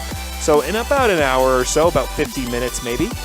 But again, great racing so far by the women here, as we now see bib 35, Silla Earl Tornianen, I believe, from University of Vermont. And just a reminder to our men skiers that while you're out on the course, please make sure that you are being respectful of the athletes who are still competing. Give them plenty of space. They are the priority. Your wax is not. And please make sure that you are skiing in one direction and that direction is the correct direction. Do not ski backwards on the course and do not get in the way of our women athletes who are continuing to race. I know you want to make sure that your kick is dialed in, but they're out there going through the Sufferfest that you'll get to enjoy in just a couple minutes. Yeah. So give them space and time to finish their race and enjoy the experience as much as they can, realistically. Yeah, everybody's going to get a chance to suffer out there today, except for us, Luke, because we get to sit here in the booth and announce. But bib 27 now coming across the line. That's Sierra Zoe Bennett Mankey, I believe, out of the United States Air Force, or Military Academy. Excuse me. But thank you for your service, Sierra. And then right behind her looks like bib 34, which is Molly Heinzelman. So they're actually staying in the order they finished their second lap in as well. That's nice for us. Yeah, Michaela Hetchler now, I believe, is at bib 37. No, nope. Lydia Anderson. Yep, See, Lydia they changed Anderson, it on yes, me. Yep, bib right 37, after I was complimenting. She's going to be offended if we mix her up with the Bulldogs. Go Ghosts, Lydia. I got you, Lydia. Bib 37 now finishing her race. And it looks like there's a few more skiers right behind her. Oh, and a fast finish. CMU and Bulldogs battling it out at the line here from CMU. That's bib 30, Ruthie Richardson. And from University of Minnesota Duluth, wow, giving it all at the finish line and ending up with that face-first plant into the snow that was you anticipated. Yeah. That was Michaela Hetchler from University of Minnesota Duluth. So hopefully Michaela's okay down there and just fatigued with with the tough course and the tough conditions. But I think you did mention some face planting that occurred for snowboarders, I think, were catching edges. They were coming in a little too fast. You know, this looks more like an exhaustion thing. The snowboarders, I don't know if the alpine snowboarders quite feel the same level of exhaustion as our Nordic competitors do. They're not working as hard as these guys. Yeah, those courses were about 35 seconds long. So I have a feeling that the hour and 9 minutes that some of our competitors are spending out there has taken a bit of a more toll on them.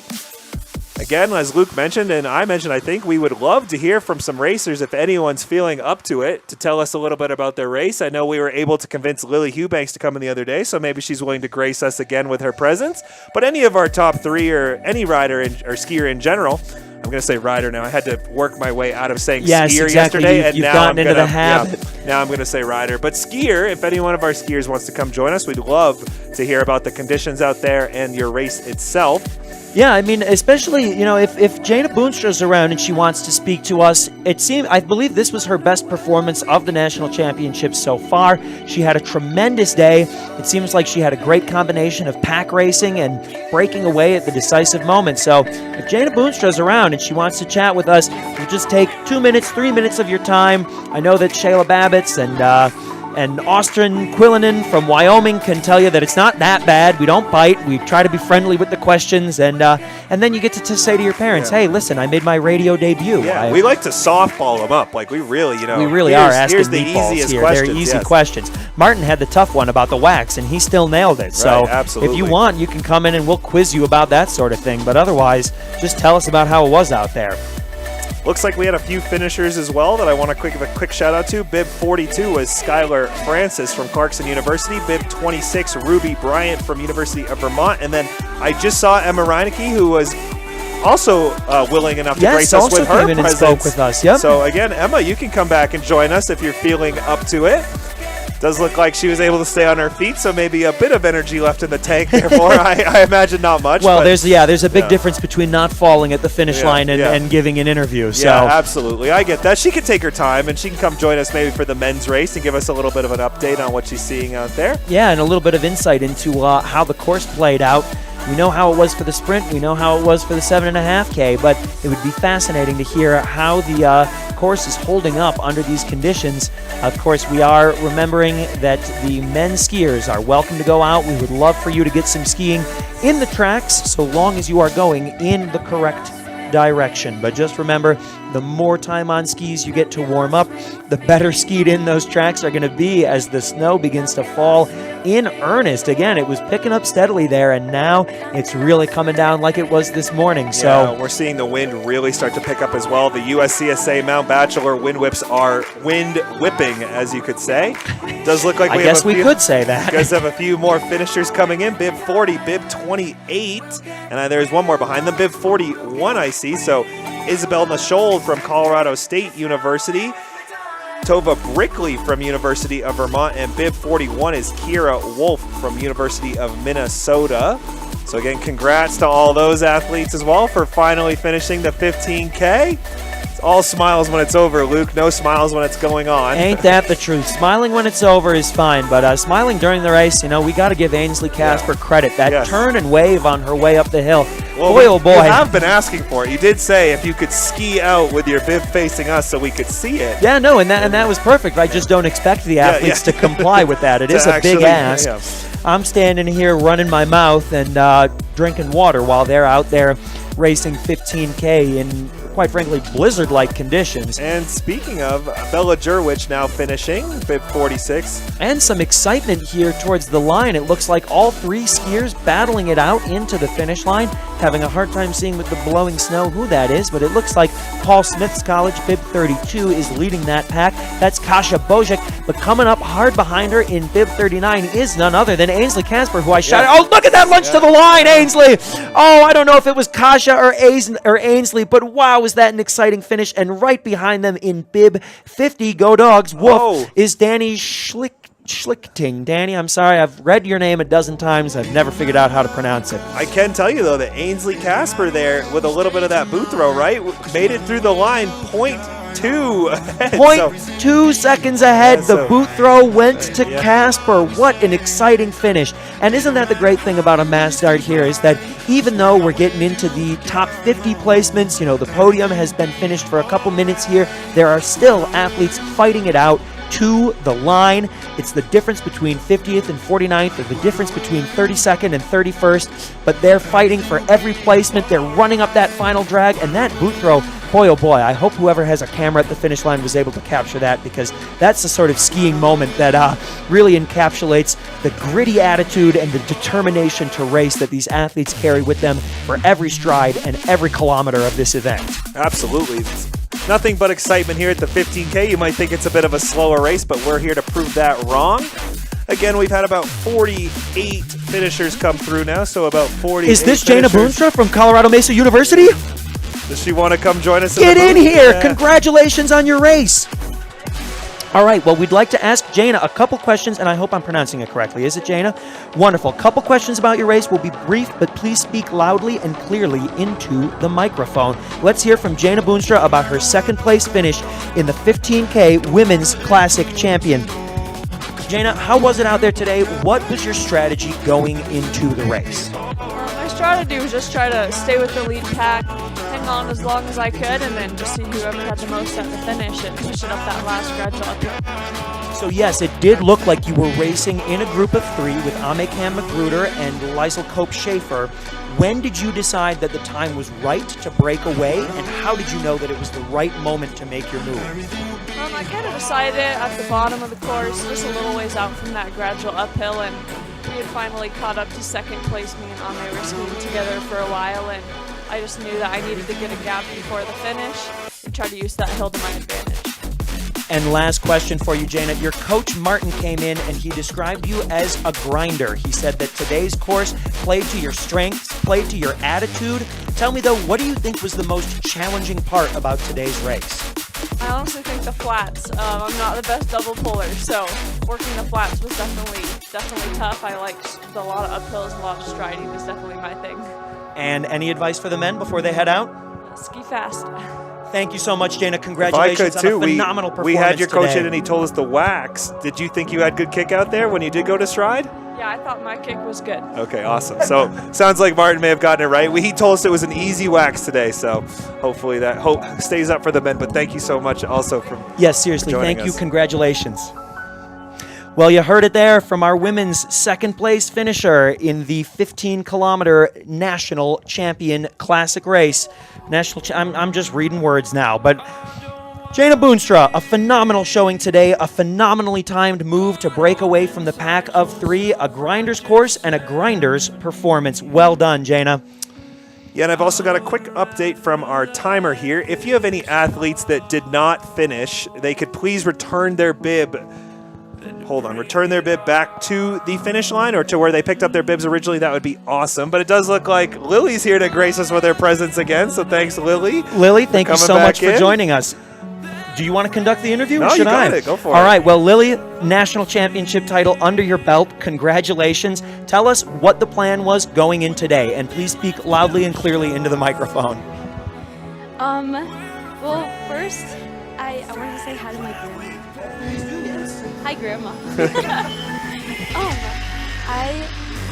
My plan today was to kind of like assess how I was feeling after the start.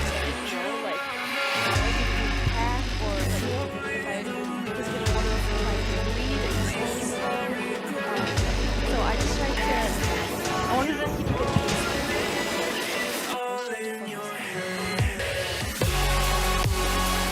And tell us about your emotions as, the gap widened and as you came up that final hill and you could tell that you were going to run away with it. What was going through your head? What were you thinking? What were you feeling? I tried to soak it up. I was having classic distance is like my favorite thing. I just tried to be happy. And how does it feel to be, once again, a national champion? It's really good. But yeah, it's just the best feeling.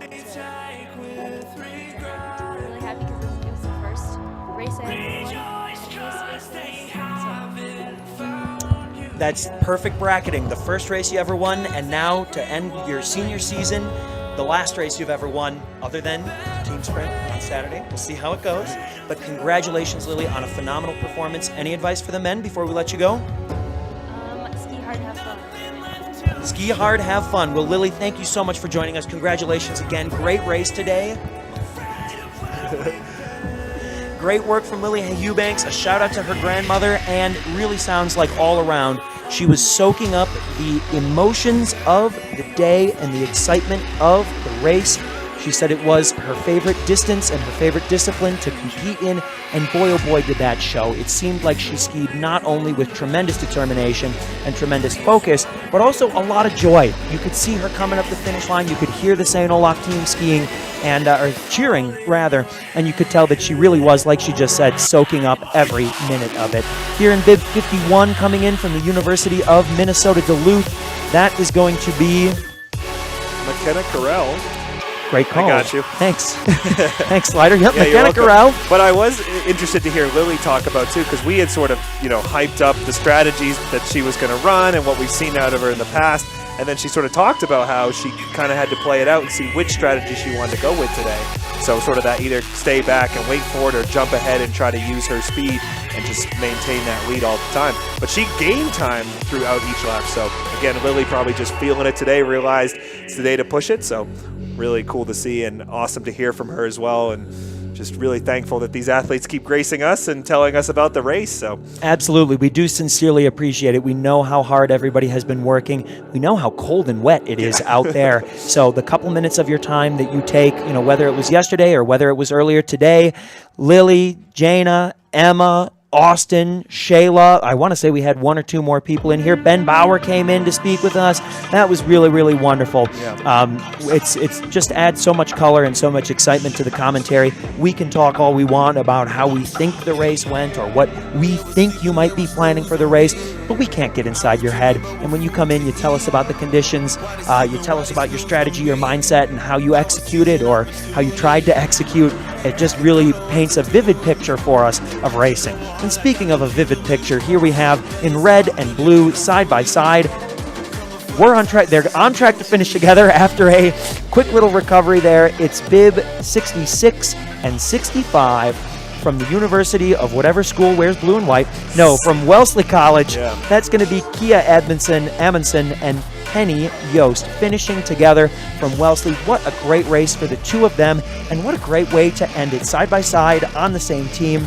You really do love to see it. Well, and if you were joining us on the broadcast, you saw earlier McKenna Carell getting helped from the finish by her teammate. Now you're seeing the Wellesley skiers come in together, enjoying a race together as teammates. So again, what makes USCSA and just in general these skiers so wonderful to watch is their companionship, the teammates that they are, and the support they give each other. So big shout out to everyone here as well for that vibe that they give off and what makes it such a special place to be. Absolutely, and always wonderful to see as well, the men's team coming in to help the girls get their skis off and help the women up out of the pen. I'm sure we're going to see the exact opposite in about an hour and a half here when the men come into the finish line. I have no doubt that their women's teammates will be there helping them get their skis off and drag their bodies out of the pen and over to where there's hot chocolate and cookies for the racer under that MBSF tent, which I'm sure really hits the spot after today's hard effort.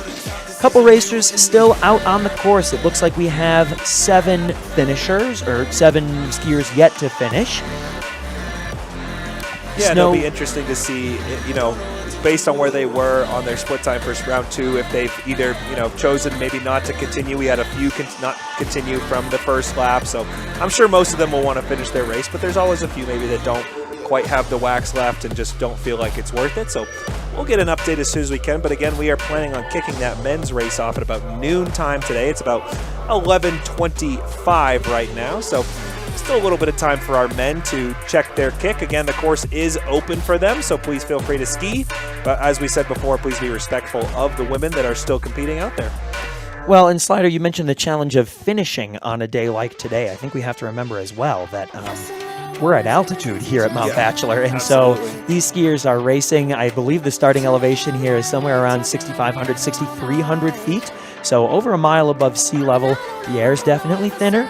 It definitely requires that higher red blood cell count. And that's why I think it's been really exciting to see not only some of the teams that train and race at elevation year-round doing well. I'm thinking about Wyoming. I'm thinking about Western Colorado. But we've had some strong performances from the Deep East. I mean, 2 days ago, Phil Matthews with a huge win in the men's sprint. Same thing, obviously, with the St. Olaf squad. I think the elevation of Northfield is probably about 700 feet above sea level. So just shy of 5,500, 5,800 feet lower than Bend is. But that certainly can make it a really challenging race for athletes. You just have to work so much harder to move the same distance and move at the same speed when you're racing at altitude. So certainly no shame in having a tough day, and no shame in copping DNF if your heart's through the roof and you know that you need to preserve your fitness. Absolutely. Looks like we did have a finisher come through. Bib 59 is Katia Astrukas. So great race from her as she will finish up. Takes that chip off her ankle and takes the skis off her feet. Probably a great feeling there to just walk normally for a change. And I'm sure a feeling of relief as well for all of these skiers. You mentioned how much you enjoyed when you were younger, getting to race early and then cheer on your teammates later in the day. I think there's a certain amount of stress that goes into the individual race. It's you against the other teams. It's you against the clock. It's you against the elements. Tomorrow, team sprint. Certainly a prestigious event, and I think for a long time one of the most important events on the USCSA national schedule. But I think it's a little less intense because it's not just on you. You know that if you have a tough day, your teammates are there to back you up and can still pull off a great performance.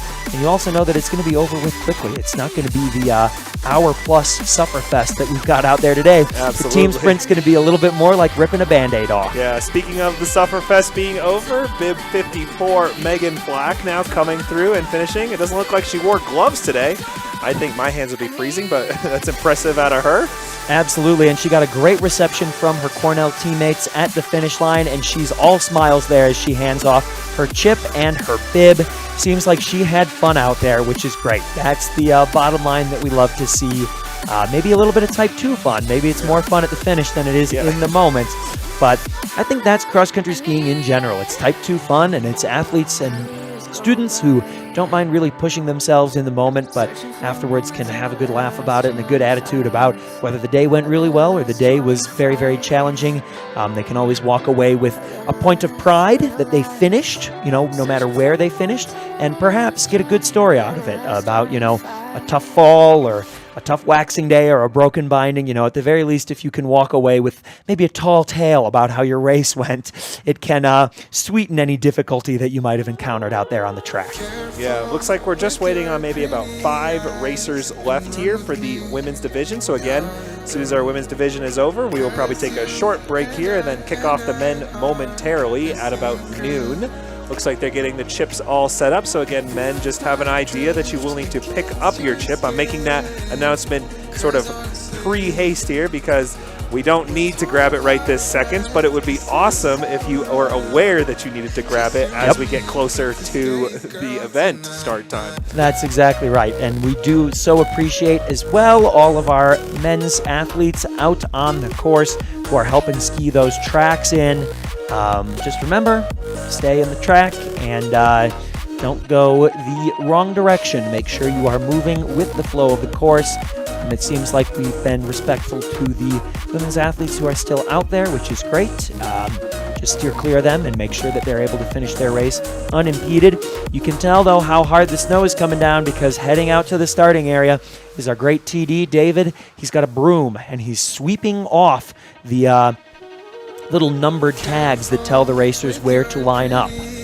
This is mostly just for you and me, Luke, because we're the only ones that can see it. But I have a photo finish, I believe. Is that the Ainsley Casper one? Yep, that's got to be Ainsley Casper and Kasha Bosick, I think. Bosick, yeah, so. or Kaya Bosick or from something. PSC, we apologize. Paul Smith's college. We butchered that name, and we do apologize. I'll have it in a moment. Yeah, Kaisa Bosick. So there we go. Kasha Bosick. Kasha. Yep. Anyway, so we're looking at it, and it's legitimately, like we said, a photo finish with the boot. So our timer nice enough to send that over. Yeah, we'll have to make sure that photo Yeah. gets to Ainsley. That's a great, if you ever watch FIS, the professional cross-country ski races, you'll see the photo finish where when there's the boot throw at the line, they have to draw those red bars to figure out whose toe crossed first. Yes, and and that's so what we've we're got looking one at, of those. yeah. We've It's a got one of beautiful- those for Ainsley Casper and Kasha Bozek there. Yep. Finisher now coming through. Bib 58 is Kelsey McCrum from UMF. So congratulations to Kelsey, skiing for my former coaches, Buzz and Salbine, as I've mentioned. But got the pink in the hair, it looks like Sal's rocking. I don't think we ever got her to dye her hair when we were in high school, so I'm not sure how the college kids have managed that. But hey, if I had known she was more game for it, we probably would have been giving her, the sort of clown print at state meets. Well, I didn't realize that Sal also had the hair dye. I know that Christy Boggs has been a trendsetter in that regard. The coach out at Wyo always has a great splash of color in the hair. So, between the glitter, the hair coloring, it's great to see people having fun with their appearance on race day. Yes. And I think for some people, we saw in those reports that it's a superstition. Yeah, the glitter is important for speed. Looks like Bib 60 Aspen Hand from Northeastern University has now officially finished her 15K Classic here. So now maybe just waiting on about 3 finishers or so. But again, great job by Aspen there to finish out this 15K. And I know that we just shouted out David for being out there sweeping out the starting tags.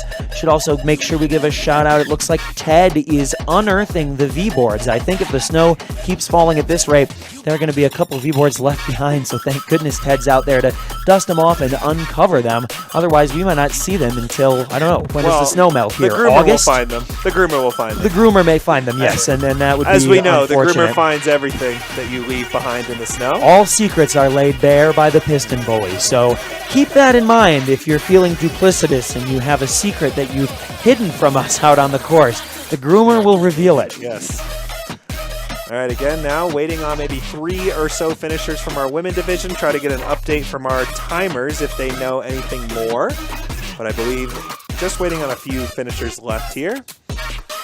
Been a great day so far, Luke. I mean, a little bit worried with the weather when we came in this morning, but other than the course being rougher for the athletes, we haven't had really any issues today. It seems like it's going well enough as a race as a whole. And I really think as well that this was the race that we thought it could be for the women's field. We knew that there were going to be some very exciting duels at the front of the pack.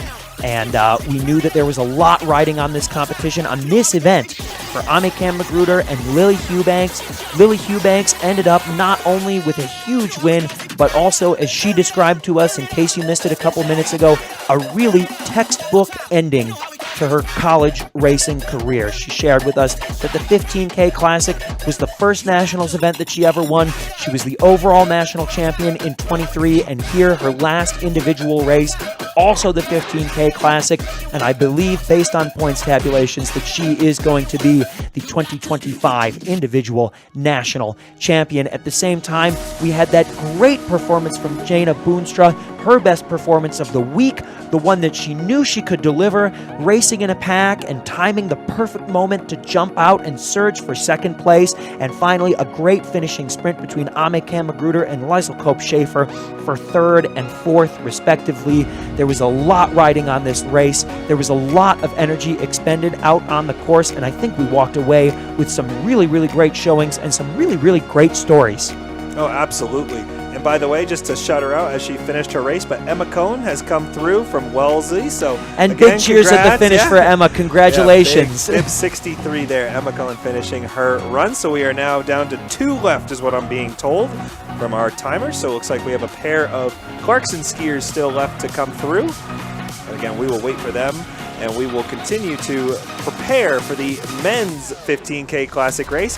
Any names you're looking ahead for there? I'm putting you on the spot a little bit, but just people. I know, like, we've seen Ivor Skarstedt have great races and obviously get taken over there at the end on the sprint, but anyone else that you know of that has some top finishes in sort of the distance times? Yeah, I think there's a couple men to keep an eye on, and we'll make sure to reflect on this once that race starts. We know we'll have plenty of airtime to kill, and so we can run back through what I'm give me thinking 2 or here. 3. So Iver Skarseth, we know, is in tremendous form. He's had an excellent season racing in the Rocky Mountain Conference.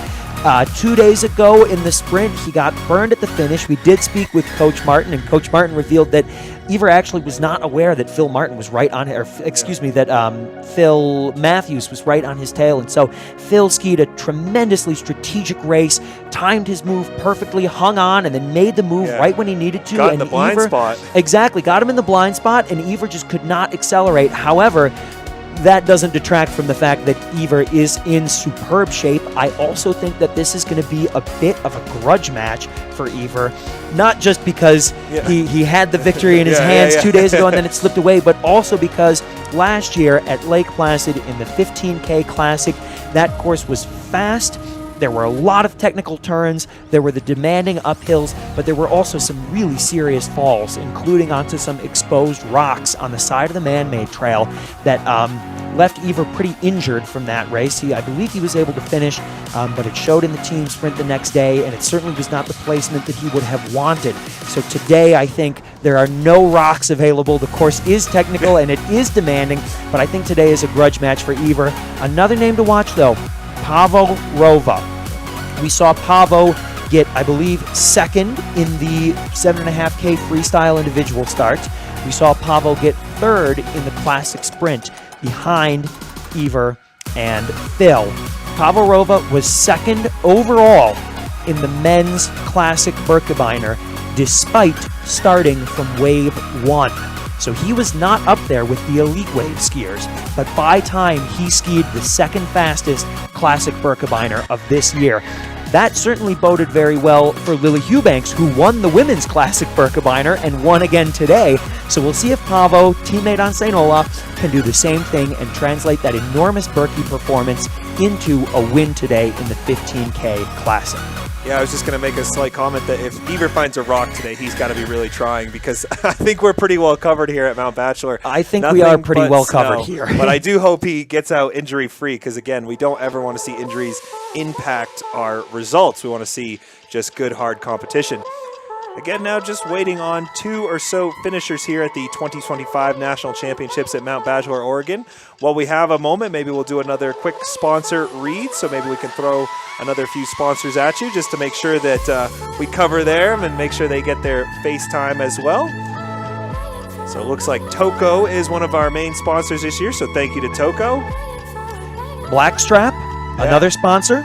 What is Blackstrap? It's they make face masks. They're excellent. Icon Pass also here. Make sure you get your Icon. Hydro Flask. We got to keep these golden cords well lubricated, so we're drinking a lot of water in here. Mount Bachelor, of course. We couldn't do it without our hosts, the volunteer crews that they've provided, and the phenomenal venue that they've put together for us. Yeah, so small story about Mount Bachelor, too, just because I wanted to shout them out one more time, but we took this setup that we have here at Nordic yesterday and moved it to the Alpine snowboard venue at about 8:30 in the morning. Oy, oy, oy. Okay, So it was a complete transplant of all the equipment in here. So wow. Everything we spent a whole day building out, we packed it into a box, we moved it up the hill. They were nice enough to bring us a snowmobile so we could truck the gear up, right? And we had maybe gotten some information that was slightly incorrect earlier. So we told them, yeah, like when we're done, we're going to pick it up, we're going to bring it to our van. And we got to our van and our leader, Boss Hogg, told us, hey, you guys need to bring that back to Nordic. You got to be out there tomorrow. And we were like, oh, okay. So we found a snowmobile again from Mount Bachelor and trucked it all back down here to set it right back up and have a broadcast for you this morning. So again, really big shout out to the Mount Bachelor employees, the guys with the snowmobiles out there helping us truck our gear back and forth. It seems close to the parking lot, but when you start walking, it's really not. No, with all that equipment and all those cables, I can imagine that it's a difficult trek through the snow. Yes, so just again, Mount Bachelor, thank you for being excellent hosts. I know that, maybe they would like to see us back here, and so big shout out to them as well. But USCSA Nationals, always a fun time, and especially here at Mount Bachelor. Yes, and we already mentioned more fun times ahead with the men's race coming up. Iver Skarseth, Paavo Rova, I think could be a great duel up there. I'll throw out a couple more names for argument's sake. I think Diego Labados from University of Wyoming. He's had some really good showings in the Rocky Mountain Conference, and we also saw a great race from him on, what day was that, Slider? Was that Tuesday that we had the 7.5K individual start? Yes. So Diego Lobatos, I think, could be in for a good classic race. You know who I never want to con out is the Bulldog, Ben Bauer. Yesterday he was, or 2 days ago, he was 7th, first in the B final for the men's classic sprint. He is a strong classic skier, and we did hear from Jana Boonstra that one of the most challenging parts of the course was the flat section. Yeah. We know that he's a great double poler. So yeah, not to cut you off, I apologize, but Yep, looks yeah, like that's we more are important. seeing one of our final finishers here, so I can't quite tell if that's bib 63 or 64 yet, but or bib 61. It's bib I 61, guess. yes. Excuse me. So that is Regan Jolly. Excuse me. I had the placement, not the bib, but bib 61. Regan Jolly now has finished her 15K race. Got the cow print headband on, but I think she's from Clarkson, so a little bit of a change up there on us. But excellent job from her as she will conclude her 15K, and I was thinking right behind her maybe her teammate, but looks like not quite. So we will again hang out and wait there.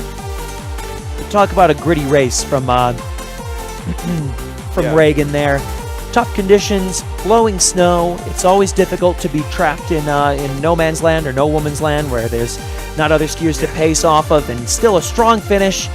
A positive, hopefully a positive experience overall. And I think we are seeing maybe our final finisher there. That does look like maybe it's Claire Janis, so bib 64 if I have that correct. Yep. Quick, crisp stride over the final rise for Claire from Clarkson University. Looks like whatever Torrens put on their skis for kick is holding up well. And here she comes, powering up into the finish line. She looks steady. She looks controlled. It's been a long, tough day out there, but she is almost ready to put a bow on this 15K classic. Yeah, absolutely. And as we see Claire come through here, the finish, I'm just going to give a quick reminder to the men that we have about 19 minutes to your hypothetical start time. So you should be aware that you are going to need your chip.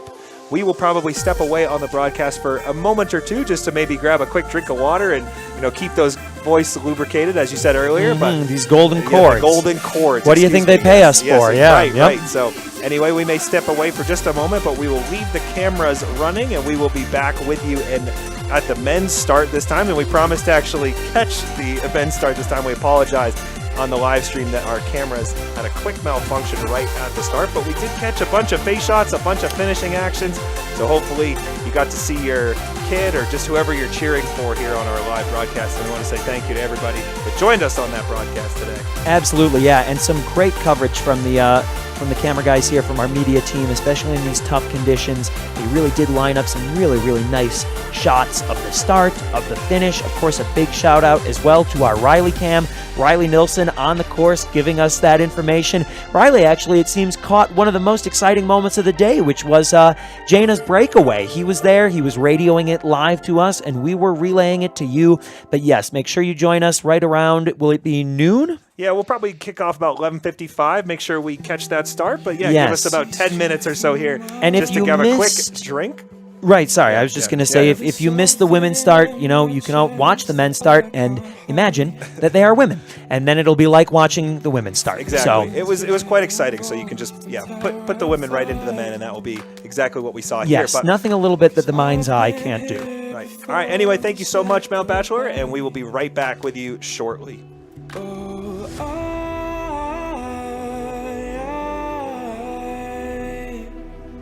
Are you the one when I try to look, I wish I'd find?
them all behind, but don't know how. Bury my head deep within the crowd, but I'm reaching for your hand to pull me out.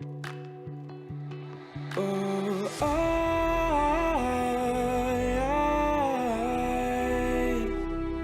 are you the one when I try to look, I wish I'd find?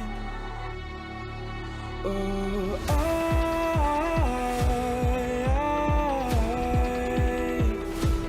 how can I love when I've been hurt 100 times?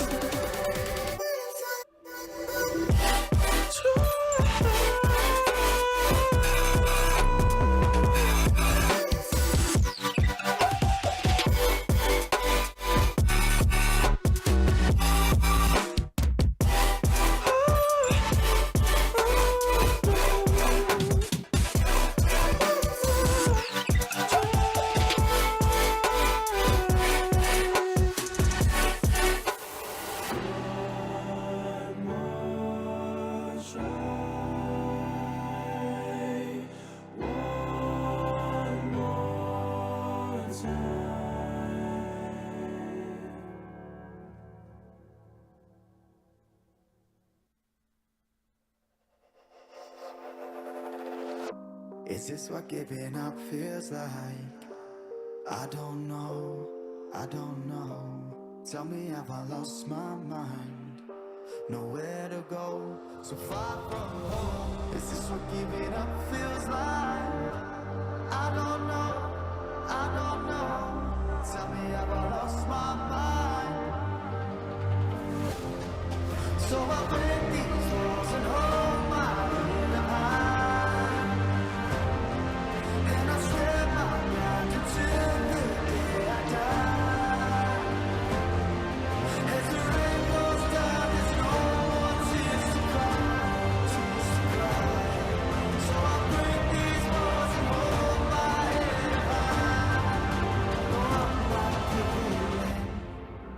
No, I'm not giving.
All right, teams, we are at just over 8 minutes to start. 8 minutes to start. The course is now closed.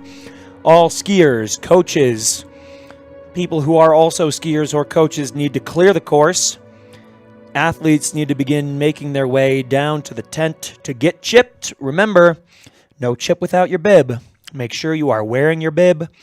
Make sure your bib is turned around in the right direction, and make sure you get the chip not only on your ankle, but on the ankle you would prefer to boot throw on. Holding out your hand for me to go. Wasn't scared to see you, always knew it in my bones that something here was bound to take me home. You said you don't know me well, but I'm your angel in white. I'll be close if you come, I'll be just behind you. You're not on the list, but I can get you inside. Use your mind, listen to my voices and guide you. You give yourself over, yeah, you don't wanna fight. If you do, I'm gonna bid you a hard cold goodnight. Baby, hang on to your ticket, you're doing alright. And if you don't trust it, hold it up to the light.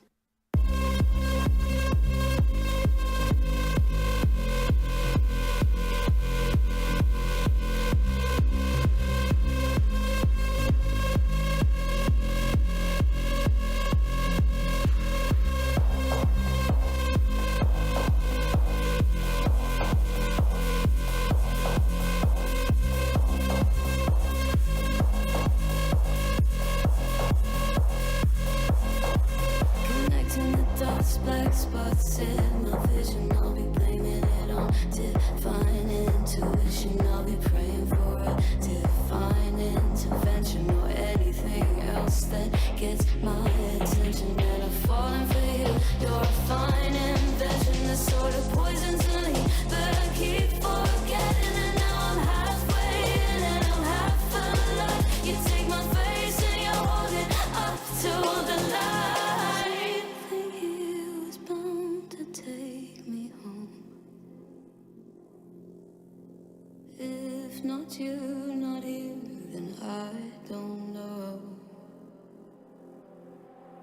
As above is ever so below. Something here was bound to take me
All right, thank you for staying tuned with us as we took a quick break just to grab a drink and use the restroom, but it looks like our men are starting to get in lines here, so we're getting ready to kick it back off. Luke's doing one last lubrication of the vocal cords just to make sure he's good to go for this entire men's 15K classic race. That's right, Slider. I got to keep them slick. So let's hope the boys get out fast here so that I don't have to do too much talking and I can save these puppies for the team sprint tomorrow. Absolutely. It does look like we still have some men picking up their chips, which we did warn them to do much earlier, but then, it's always how it goes. I am going to attempt to pull up now the men's live results so we can stay up to date with who's starting and finishing there. But it looks like I'm still getting women's for both sides. So if Bob is out there and can hear me, perhaps we can get an update to the men's section, which is all I had earlier.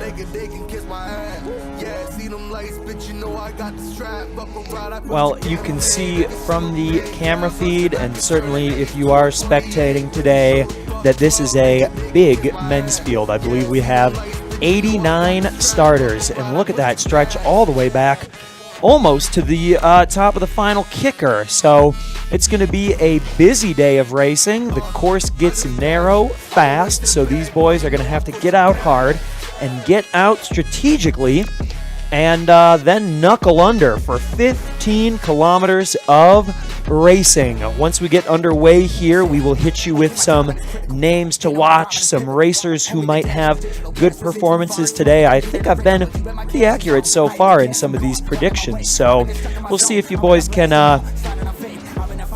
do right by me and race how I think you're going to race, so there's not egg on my face at the end of the day. I think they'll do well by you. You've had some good names, and obviously now in our third race, we're starting to get used to some of our top-seeded people. And as you were saying, a name to watch out for is our top seed here, Pavo Rova. There, right behind him is Iver Skarseth, and then Caleb Simonson, our top three there. You can see them on your screen if you're joining us with the webcast.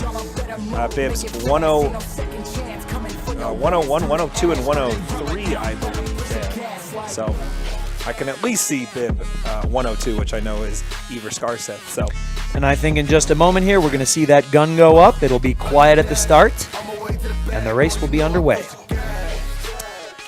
Yep, and we are all set. Here we go, and I've got my live time up for us, Luke, so we're good to go now. And look at them go. 89 skiers, the largest Nordic field ever for a USCSA National Championship race. The leaders are well out of view, and the lower seeds have not left the gate yet, so I think that puts into perspective just how many athletes we have out racing today, and I would imagine, just like in the women's race, we are going to see some really exciting contests, not just for the podium, and not just for the top 10, top 20, but for places all across the board. We saw some exciting boot throws, some nail-biter finishes for places, 32, 33, 49, 51. These skiers are out there fighting all day long, and I think we can expect no shortage of action. I know that we've got the Flying Nilsson brothers back in place on the course. That's Riley and Connor with the Riley cam and the Connor cam, which are, of course, not cameras, but them yelling at me through a walkie-talkie. Basically a camera. Yeah. Basically a camera, because they really do have a way with words, and it's like you're watching it unfold before your very eyes. So in the meantime, while we're waiting for the skiers to come back into view, feel free to lean back, relax, enjoy a warm cup of tea, close your eyes, and let the sonorous tones of Luke Dykowski and Trent Slider Rosenberg paint a picture for you of what we've got going on here in the men's 15K Mass Start Classic at the 2025 USCSA National Championships. Yeah, and what's interesting, Luke, is like we talked a lot about strategy from the women's side, and then we kind of got a reverse strategy of what we were thinking we'd see. Do you have any ideas going forward of what you think the men will be doing? Is it sort of a hang and wait, or do you think they're going to try to push the pace and get out in front? I think as a general rule, and this might be a controversial observation, I think men's racers are generally more hang and wait. I think that there's a lot of gamesmanship in high-level men's racing, whereas the women's field likes to go hammer down from the start. So I wouldn't be surprised if we see not quite the stringing out on the first lap that we did see in the women's field. We discussed a couple names to watch, and I think that if you don't mind, while we're killing time here, we'll go back over who I think are our race leaders and our race contenders These are Luke Dykowski's top contenders. Yeah, these are my top picks. I don't know if you can place bets on college skiing, and you probably shouldn't. No, absolutely not, says our chief of sport. Yes. So there's absolutely none of betting. that. We're not betting. Nope. We're just These are my top observing. picks. These are predictions. Yep. He's watching us. And he's observing us back. Yeah. So my top predictions for today, I would say Pavarova. We mentioned this before, but we'll say it again in case you're just joining us.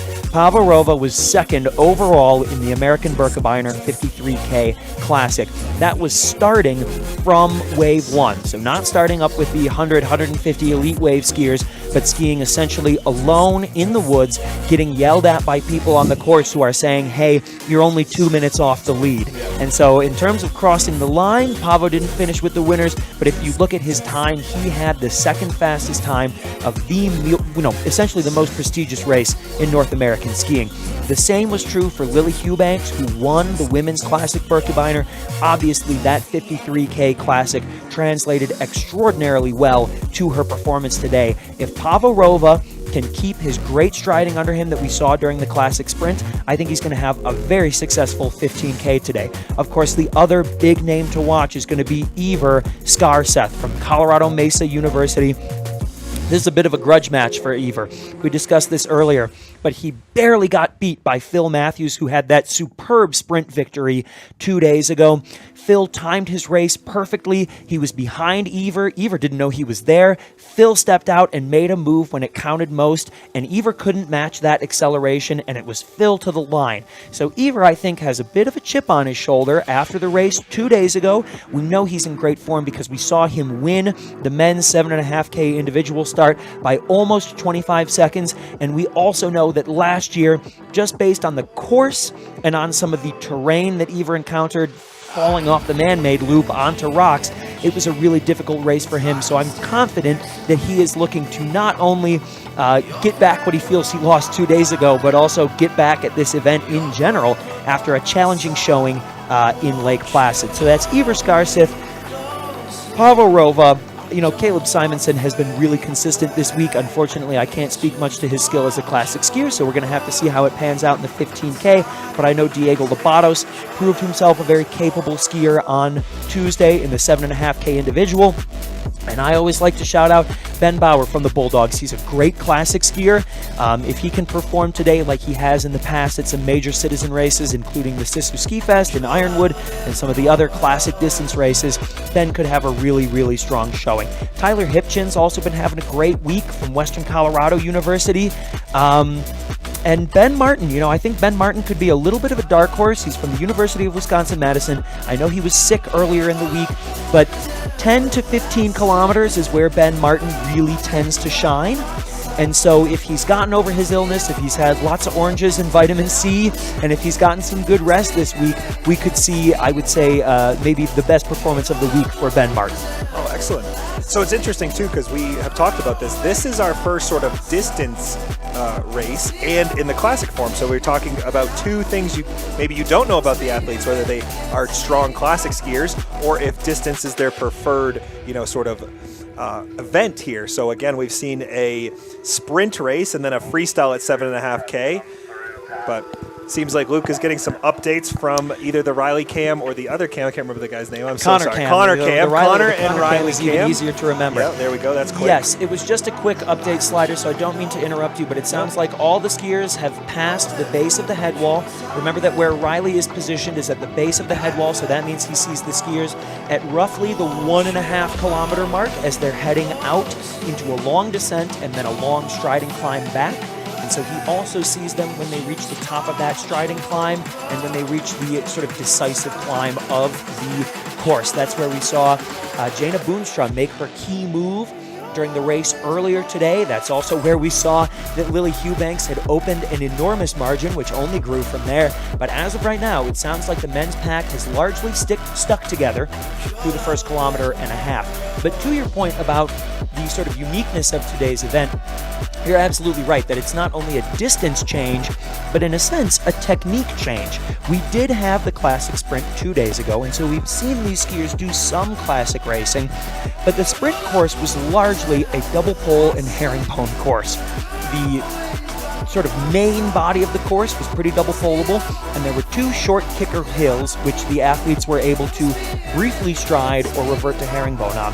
However, the way that today's course is pitched means that there are some long, steady climbs that are too steep to double pole, but not steep enough to herringbone. And so the athletes who can stride not just in those short bursts that they need to for sprinting and the short bursts that really come into play on these sharp, steep hills, but long, powerful over time, those are the athletes who are going to shine, and we have not seen that yet today, or not yet this week in in the disciplines of these races. Right.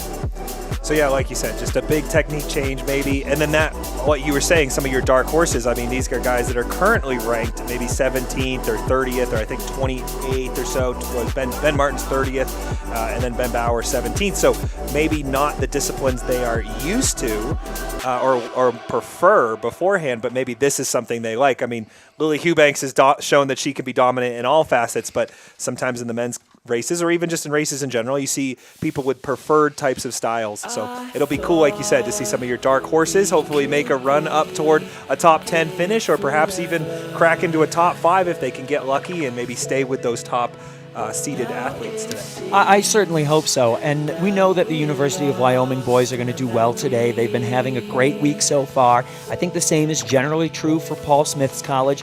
They've had some really good performances. I would say today, though, keep an eye on the St. Olaf men. They're reliable presences on the team podium. They don't quite have the dominance that the St. Olaf women do, but I think that this upper end of collegiate distance, so in the 15 to 20 kilometer range, is where the St. Olaf men really excel compared to some of the other distances. Midwest racing for the USCSA is pretty unique in that for most of the season, the shortest race, I believe, is 29 kilometers. It's really only the regional championships that revert to this quote-unquote collegiate distance where we're anywhere between sprint and 15K. And so I will say the season in the Midwest is usually relatively tight between St. Olaf and the other teams, because all teams field these really good marathon racers who ski well in the 29 to 50 kilometer range. However, when it gets to be the regional championships, St. Olaf tends to clean up because their skiers are great right around the 15 to 20K mark. Great, yeah, I mean, skiing 50K sounds like a terrible way to spend my day, but I'm glad that these racers are enjoying it, and that's something that they find fun. Again, we are about 11 minutes in, or maybe 10-ish minutes into our men's classic race here. So if you're joining us on the webcast, you're not seeing really any action. That's because we are currently waiting for our men to come back around for their second lap. They are currently out on their first lap, so they're going to ski 3 laps today in order to make that 15K total that Luke was just talking about. That's right, 3 laps and 15 kilometers. This is always an interesting distance because it is, double the length of the 7.5K freestyle that we had on Tuesday. The 7.5K freestyle is essentially a longer sprint. There is no pacing. There's very little strategy. The athletes have to be able to put the hammer down and hit the red line from the very first moment they leave the gate. Today, 15K, this race is still going to be over in just under an hour, so it is fast out there, but it's significant. It's double the length of the 7.5, and they are going to have to think strategically about when they time their move, when they attack. We saw that with Lily Hubanks talking about how she was not exactly sure how the day was going to feel and whether she should charge hard off the front or stick with the pack. We saw that with Jana Boonstra talking about how she had to wait until the 3rd lap to really time her attack. So definitely more strategy today than there are in the earlier races this week. But still a very fast, very intense race, and a very big difference from marathon racing in the 25 to 50 kilometer mark. One other thing that I will say, Slider, is I think it could be interesting in the men's race to see how long this big group sticks together. The women's field strung out really, really quickly, and on these narrower technical parts of the trail, that sort of eliminates the problem of traffic. It eliminates accidentally tripping over another skier, or a skier, taking the corner wide and hip-checking you into the powder. If the men are racing with anywhere near the density that they started with, we could see some collisions and some carnage out on the course. Unfortunately, we won't see them with our eyes, but that can have a big impact on the standings. If 1, 2, and 3 are neck and neck into the first corner and they go down, all of a sudden, podium's open for 4, 5, and 6. Yeah, exactly right. And one thing you mentioned about falling into the powder, I wanted to make a quick note that the weather has changed a bit here. Now, it may not last. I know, if you look here at Mount Bachelor weather reports, you're going to see probably quite a few that show some large amount of snowfall within the next couple of days. But currently, we're sort of experiencing some sunny, overcast weather. The snow is sort of let up, and I'm curious if that will maintain a little bit for the men's race. We had an excellent shot, though, earlier from our cameraman of the Alpine slope, and they were clearly skiing some powder. So, again, racing in the powder here a bit for us, but will this sunshine or maybe the temp change slightly impact some of our men's racers? So just something to look out for. It may not have an impact at all. I know that maybe Lily and those guys didn't seem to care about the weather, and we had Coach Martin on earlier that said the kick wax was the easiest thing in the world today. Not something you usually expect when you get a lot of new, fresh snowfall, but I'll take his word for it. He's much smarter than I am when it comes to that. And it clearly worked for his athletes in the women's race. And we'll Dana see how it holds had up no for the problems. men. So anyway, we will see what the men look like. Again, we are now about 13 or so minutes in. It took the women approximately 20 minutes to ski about one lap of our 5K. I expect the men will be just maybe ahead of that pace a little bit, but looking at probably the 17-ish mark. You'll probably hear from the Riley cam a little bit sooner than that, but when we see lap times around maybe 17 to 18 minutes, I'd assume. Yeah, I would imagine that we'll hear from Riley and Connor fairly shortly. My guess is that the athletes have already reached the sort of extreme far end of the course and are heading back our way towards the stadium. It's going to be a long climb up. You mentioned the weather, though, Slider.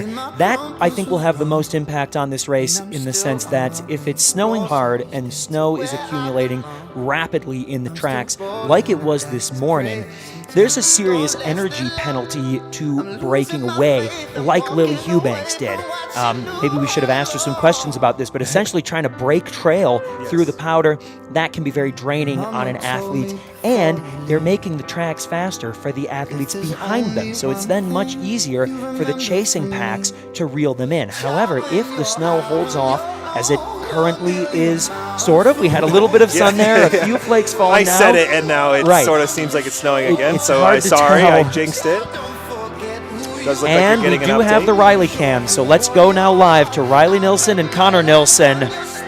There is a really big pack coming through, so the men have stayed together. It is still pack racing.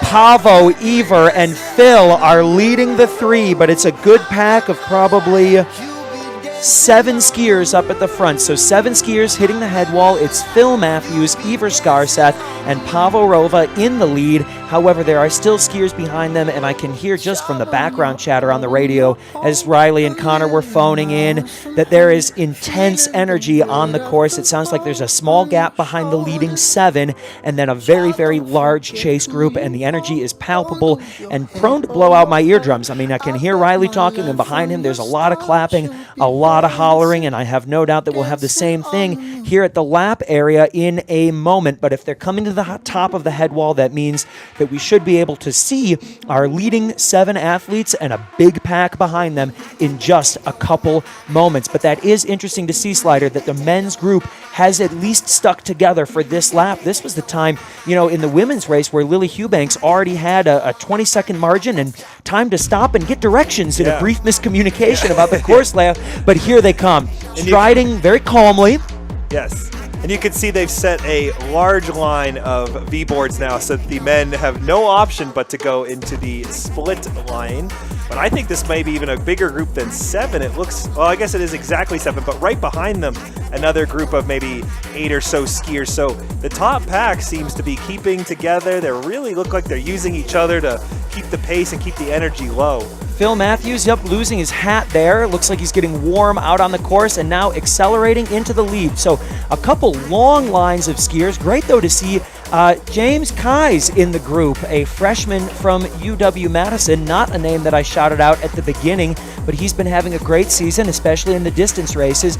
But yes, we can see that by and large, the men here are sticking together. It looked like the two rows of boys in the men's leading pack were kind of content to let the leaders lead. So I think we are going to see some of that gamesmanship that we expect in a men's race, instead of the red line, get out as fast and hard as you can and leave the field in the dust. Yeah, it seems like we've had about 18 finishers in that first two groups, so about 20 men with a gap of about 28 seconds total. So all within striking distance with 10K still remaining. Yeah, 2 laps, and I think it's going to be a really intense 2 laps. We're going to have to see when the intensity meter turns up. All of those 7 men who were up in the lead could win this race, and they know that. Yes. And so when one of them makes a move, they're not going to be content to let that leader ski away. They are going to fight tooth and nail to keep him in the pack, and I would guess that we will see that group of 7. It could dwindle to between 5 and 4, but I would be very surprised if we, at least in the second lap, see the group dwindle to any fewer than 4. I think we're probably still going to have 4 athletes coming into lap 3, and then we'll see who can hang on. Some Western Colorado skiers coming through. That's AJ Mahala, and I don't know who else. Who's in 137? 137. And that's Sean Meeker working together, striding up here as they pass bib 120 from Clarkson University. That's Finnegan Payne, 138. Nice strong kick. That appears to be the UMD suit of Mr. Austin Back. We've got some Badgers here. That's bib 140, Philip Cram. 144 from Paul Smith's college is Griffin Smith, and a group of, looks like 2 Oles and Vermont behind him. Another group of 2 Vermont skiers, 157 and 158, Jasper Henderson and that's not Ted Yee at all. That's Jasper Henderson and someone else. We'll see him on the next lap, folks. No need to worry. We get plenty of visual time on these athletes, and if you're watching at home, you know who your son, daughter, sister, brother, niece, nephew, grandchild is, and you recognize them much faster than we do. And we apologize when we butcher their name, but just to highlight, too, how much closer the men are to each other, we've had 46 of our finishers come through right now with only a 2.5 minute gap, whereas we saw our women, as you mentioned, quite spread out even after lap 1. We're seeing the men really stick together here and stay close to one another, looking for placements all along that top 50 slots there. Yes, with at least a third of the race completed, it does seem like today is going to be a textbook mass start day, which is what I absolutely love. I think it's the most entertaining and most exciting type of race to watch, to see these athletes neck and neck all the way to the line. I have no shortage of admiration for the women's athletes who are able to put a 2-minute gap on the field and absolutely devastate the competition. And a 2-minute gap in 1 lap. By the end there, Lily sort of had a 2-minute gap, but even after lap 1, she had already started to separate herself 20 or so seconds ahead. So, which is, it's entertaining to watch that level of athletic performance, but I think it can be even more entertaining to watch the skiers battle it out neck and neck, head to head. So luckily we're going to get both today. It seems that the women's race provided that. Superb, strung out, really, really great individual performances, well placed, well timed, very strategic, well skied, and I think today we're going to see that neck and neck battle all through the men's field. Yeah, absolutely. Again, we are already about 60 or so. Oh, I apologize. We're 65 finishers now in for the men. We started with a group of about 89, so we're already cresting that 2/3 mark. Great to see these men continue. We're getting a steady stream. I know we're going to have some intense finishes later. Yes, we just got an update. Oh, I'm sorry. My bad. Yep, we just got an update from the, at this point, I guess it would be the 6.5 kilometer mark. It sounds like Caleb Simonson from the University of Wyoming has made the first major move of the race. Caleb Simonson is attempting to break away from the pack of 7. The pack of 7 still consists of Pavel Rova, Iver Skarseth, Phil Matthews. I know I also saw James Kai's in there, and there's got to be 1 or 2 other athletes, but it sounds like Caleb Simonson is making an early move. We will see whether or not he can maintain that breakaway in the long descent that's just ahead through the 7 and 8 kilometer marks. Yeah, and let's just quickly give you your top 10 after lap 1 so that people know. I know you just talked about Caleb Simonson trying to break away, but you said Philip Matthews, Pavel Rova, Iver Skarsen, Diego Lobatis was a 5th place after lap 1, Wesley Sumner in there, James Kais, as you mentioned, Max Marone was in there, and then Jack Lackman and Graydon Walker were sort of your top 10. Again, this is only after lap 1 and how they finished at lap 1. We said that the group of 7 was quite close, so there could be some positioning in there that isn't quite accurate anymore at the 6.5, 7K mark, but just an idea of who to keep in mind as we start to talk about our top group out there. The field beginning to thin out somewhat, but still plenty of athletes coming through. We just saw bib 151. I know that's Ben Anderson from the University of Minnesota Twin Cities. Coming up behind Ben, it looks like we've got 185 from the United States Military Academy. That's Charlie Price. And right behind Charlie, looks like catching a little draft off of him for now. We'll see if he makes a move, is bib 154, Zachary Johnson from Cornell University. Yeah, and already 75 male finishers come through for lap 1 out of 89 starts. So again, this men's field staying relatively close to each other. Again, about a 5-minute, 6-minute difference between our top men so far and the men we have coming now. But again, like in Nordic, 5 minutes cannot seem like that long, whereas maybe Alpine, a second or two can feel like an eternity. So again, congrats to everyone that has come through. Looks like that would be bib 141 if I had that right, which is Jude Bakia from McGill University. And I know that we had another McGill University athlete skiing in the women's race. It's been great to see the McGill kids here from Canada competing in the USCSA. Honestly, we'd love to get more of them. I know the University of British Columbia has a cross-country ski team.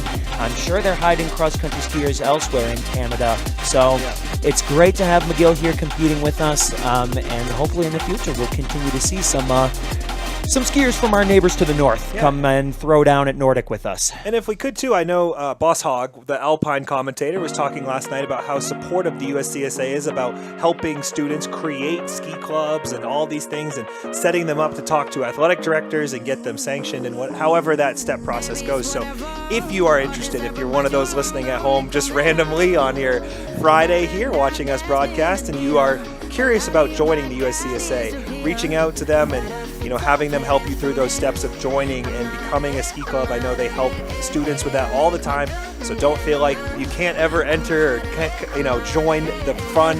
Please reach out if you are interested about joining. We would, like you said, love to see more, of our Canadian friends, but also in general, just more students here, just to continue to make our event greater and better already than it is.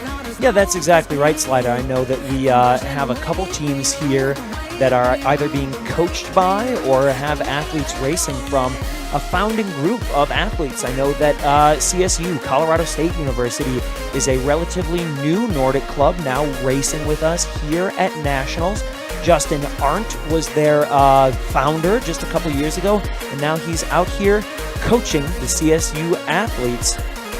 So the USCSA, you can just go to uscsa.org. There are plenty of resources, not only in terms of documentation, but also in terms of contacts, people who have some great experience in whatever region you're living in, some great experience as Nordic organizers and Nordic volunteers who can help you build a club. The Midwest has a pretty rich history of club skiing, but that region only joined the USCSA about 6 years ago. And so USCSA volunteers were super helpful in transitioning us from just local teams that competed against each other at local races to teams that actually are in a league, in communication, in collaboration with each other, and obviously now get to enjoy these national championships. Yeah, absolutely. So again, just a big shout out to all of our USCSA volunteers and once again our Mount Bachelor volunteers. While we have a second, maybe we could do a quick sponsor read for this year's 2025 National Championships. We'd like to thank our sponsors at Vix Protection. And of course, Bora Teamwear. You might see some of our athletes out there wearing Bora racing suits. Stio, excellent outerwear products. I'm sure they make more, but I have a jacket that's wonderful. Sync. I don't know exactly. They believe they make same outerwear, bags. Patagonia, also an outerwear bag maker. Yep. Great sponsor of the USCSA. A lot of these folks have, 40, 30, 20% discounts, and I'm getting the Connor Cam right now. Excuse me. Yeah, so we will wait to hear from Luke here and the Connor Cam about who we have maybe cresting, if anyone is broken off from our top 10, and then we will see them as they crest for their second lap and then go into their third lap. So here we go. We're starting to get some confirmations. Again, we saw our first lap come through at about 16:37 or so. That was our first round time. We started exactly, I believe, at 12:01, meaning that we are about 12 minutes into lap number 2. So we should be expecting to hear shortly from some of our cams if the athletes are staying on pace, which I imagine they were. It looked like our top group was working hard, but also, like you said, staying vigilant and just, letting people, kind of blaze the trail, get behind them, keep the breath down, the heart rate low, and just wait for an opportunity maybe to seize a top spot here.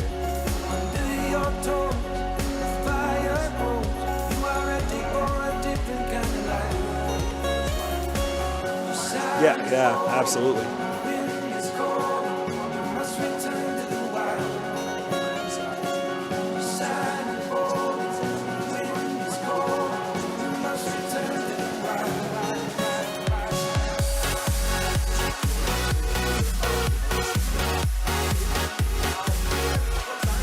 Yeah.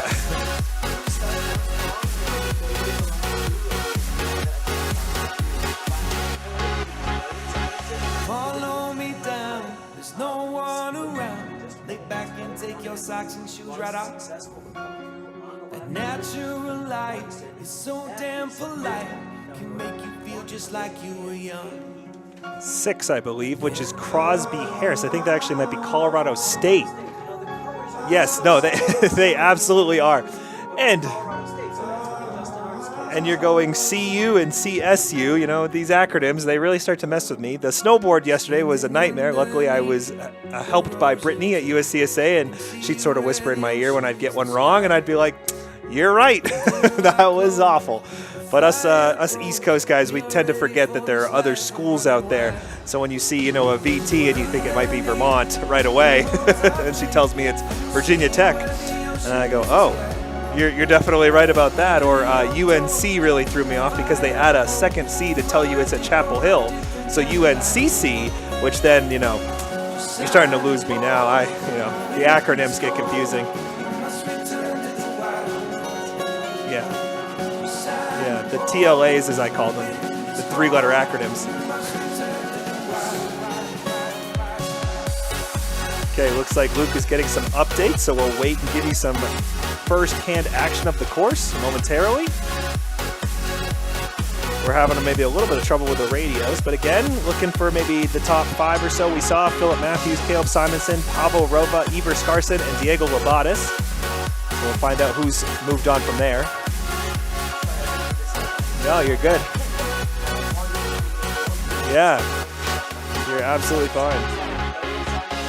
Was unsuccessful. There is still a group of 6 at the front. Caleb Simonson, last we heard, was trying to break away. I believe he is leading the group of 6, but it remains a group of 6. Ted is tapping his head. Ted, what does that mean? Ted is telling you that you weren't even on the microphone. I actually think you might have turned it down while you were listening, so... Thank you, Slider. We've just gotten the Riley Cam update, and thanks to Ted's quick-thinking hand signal, I'll give it to you now. Last we heard, Caleb Simonson was attempting to break away. It is now clear that that break has been unsuccessful. Caleb Simonson is still leading a group of 6 skiers. Caleb Simonson is leading, but it's a group of 6 skiers. The front of the pack has not yet shattered. We heard a couple names in that group. I believe that Iver Skarseth, Pavel Rova, and Phil Matthews are still in that group of 6, but Caleb Simonson tried to make a breakaway and couldn't do it on lap 2. We will see if he is more successful in lap 3, but Slider, trying to make a break like that, it takes a lot of physical energy and it takes a lot of mental energy. He might have spooked himself. If he tried to run off the front and he couldn't shake the pack knows that he's vulnerable, and he knows he's vulnerable. So let's see if Caleb Simonson can hang on or make another move, but we should be seeing the athletes in probably 2 minutes maximum now if they were coming up the head wall in formation. Yeah, and you mentioned it earlier. Today, with the snow conditions, if you jump out in front, you may be blazing trail for someone else behind you. And you know how that is. When the tracks get slicker, they get faster. So the people behind may have been happy to let Caleb jump out in front of them and give them an easier way forward. So we'll see.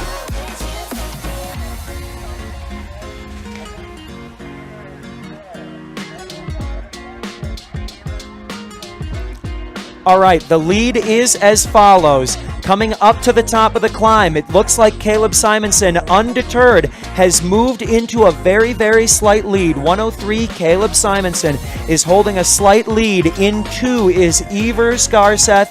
He's right behind him. Iver Skarseth is in 2, and Phil Matthews is right behind in 3. So it sounds like it's largely a pack of 3 with 3 more following, so 6 skiers towards the front. Caleb Simonson is leading, but he has yet to actually break the pack. It's going to be very interesting to see when they come around the corner, A, who's in front, if it's still Caleb, but B, whether or not they're racing in 2 rows or 1. You were just talking about blazing trail, and when we saw them come through on the first lap, they were side by side, so 2 people working and 5 people resting. Now it looks like they're coming through in a line, and Caleb Simonson is doing all the work up at the front. He tried to break the pack earlier. He couldn't shake them, but he is in the lead, and right behind him, not 1, but 2 CMU bibs. It's Iver Skarseth, Wesley Sumner, Phil Matthews in 104, and right behind him is Diego Lobatos, bib 105. Pavarova is beginning to slip off of the back of this pack, but we know that Pavarova is a great strider. We know that he's a great distance classic racer, and we know from his performance in the American Birkebeiner that he is no stranger to racing alone. Let's see if he can reel back in this group of 5 skiers. But true to prediction, the pack through lap 2 stayed at no less than 4. It was in fact a group of 5 with number 6 trailing. So still some very close men's racing, but boy oh boy has this lead pack begun to open on the chase pack. It looks like we're going to have roughly a, 20, 15 second margin? Yeah, there was a 16-second total margin between our first lap finisher there, Caleb Simonson, and our 6th lap finisher, Pavarova. So only about 15 seconds of separation so far for anyone in that heat. Here we've got our chase pack. It's a group of 3. In the lead is James Kais from the University of Wisconsin-Madison, a freshman. Right behind him is 106, Daniel Gladkov, who I believe had a great sprint race earlier this week, and right behind him is Denver University's Max Morand. Another small group of chasers here. That looks like Diego Shalasi from PSC. And right behind him, Jack Lackman, another freshman, also from CMU. Boy, oh boy. Martin must have had that wax dialed because the CMU boys are packing it into the top 10. Behind them is 117, Ben Bauer from the Bulldogs. And this looks like it's Graydon Walker from Western Colorado chasing down those couple tailing groups.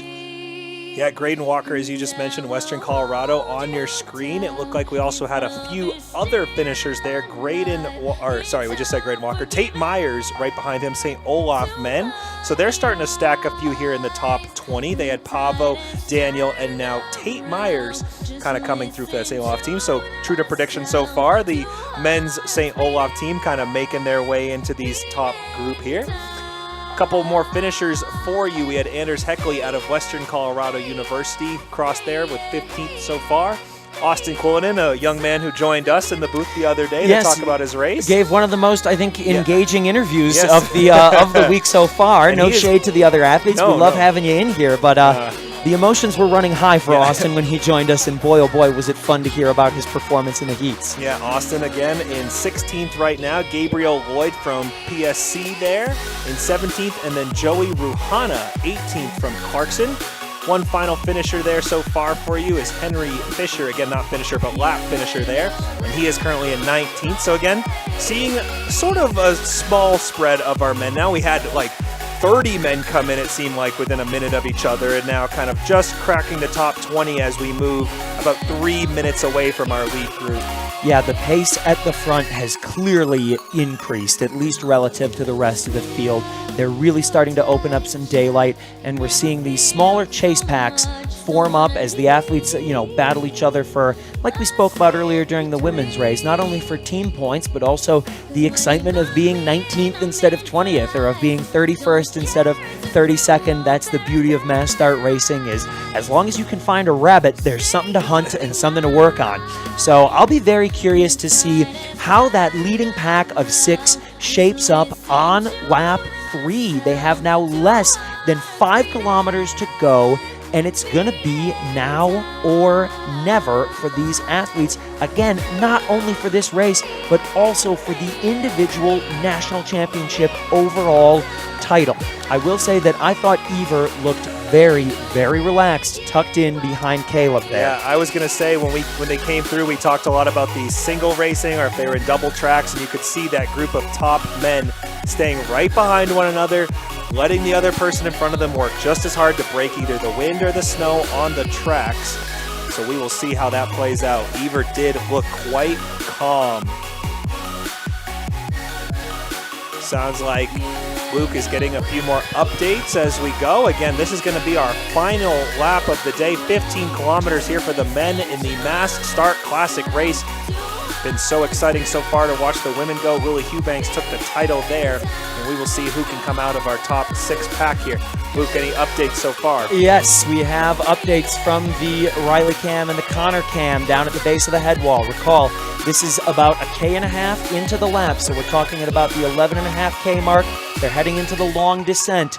We were just speaking about how Caleb Simonson was doing a lot of work at the front, and Ever looked very relaxed. At last update, Ever Skarseth has moved into the lead. However, right on his tail is Caleb Simonson and the 2 CMU boys. Today, that's going to, or not 2 CMU boys, I'm sorry, that's going to be the 1 CMU guy, who is Wesley Sumner. His name escaped me for a moment. They're still in a pack of 5, which I believe means that Phil Matthews has stuck with the group. But it's Ever leading a group of 5 off the back. He has not entirely lost contact. So the race, and potentially even a podium, is certainly not over for Pavarova, but it seems like he's hanging on for dear life to the back of that pack of 5. We will see who makes a move on the long descent and who strides into the lead on the long and final climb back to the stadium. Yeah, absolutely. So again, things heating up here at the men's 15K. We're starting to get some racing to go on, right? That's what I look for, the tactics of racing, the excitement of it. So it's awesome to hear that the men's order is starting to change a little bit. Those top men starting to pull away from maybe the other 3. I mean, I tell you what, if I were fast enough to keep up, which I'm not, but if I were fast enough to keep up, I would tuck right in behind Ever Skarseth, and I would not let go. I mean, the man, he has a broad frame, and that's going to be great for drafting off of on a blustery day like today. You're already thinking, like, how can I get behind the biggest man I can see? Well, it's a serious consideration for these athletes. I think locking in behind Ever, we know that he knows how to pace a race well. We know he's a strong strider, but we saw during that classic sprint that if he gets caught off guard, he is beatable. So if I were these athletes in that group of 5, I would be thrilled beyond belief that Ever Skarseth has moved to the front of the group, and I would let him sit up there and do the work, and I'd be hanging on waiting to make a move.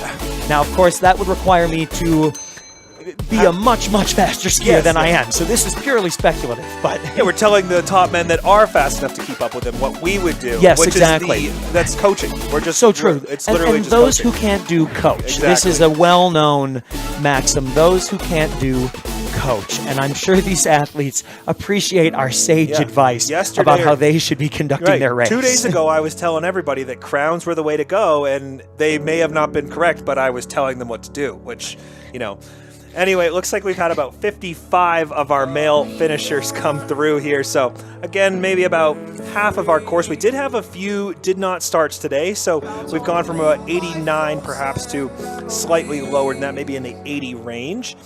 But again, we are looking at about 30-ish male finishers left to come through for their second lap and on to their final lap. And I still think that even with a handful of scratches, we are continuing to see the largest USCSA Nationals field We know that it's the largest number of total skiers that have competed for Nordic Everett Nationals, but I think this men's field with over 80 skiers is easily the largest that we've had in a single race. So super exciting to see, and more bibs trickling in. We just saw a couple badges from the University of Wisconsin. That red is so recognizable, including when Donna's wearing it. And I don't think she heard me, either that or she's ignoring me.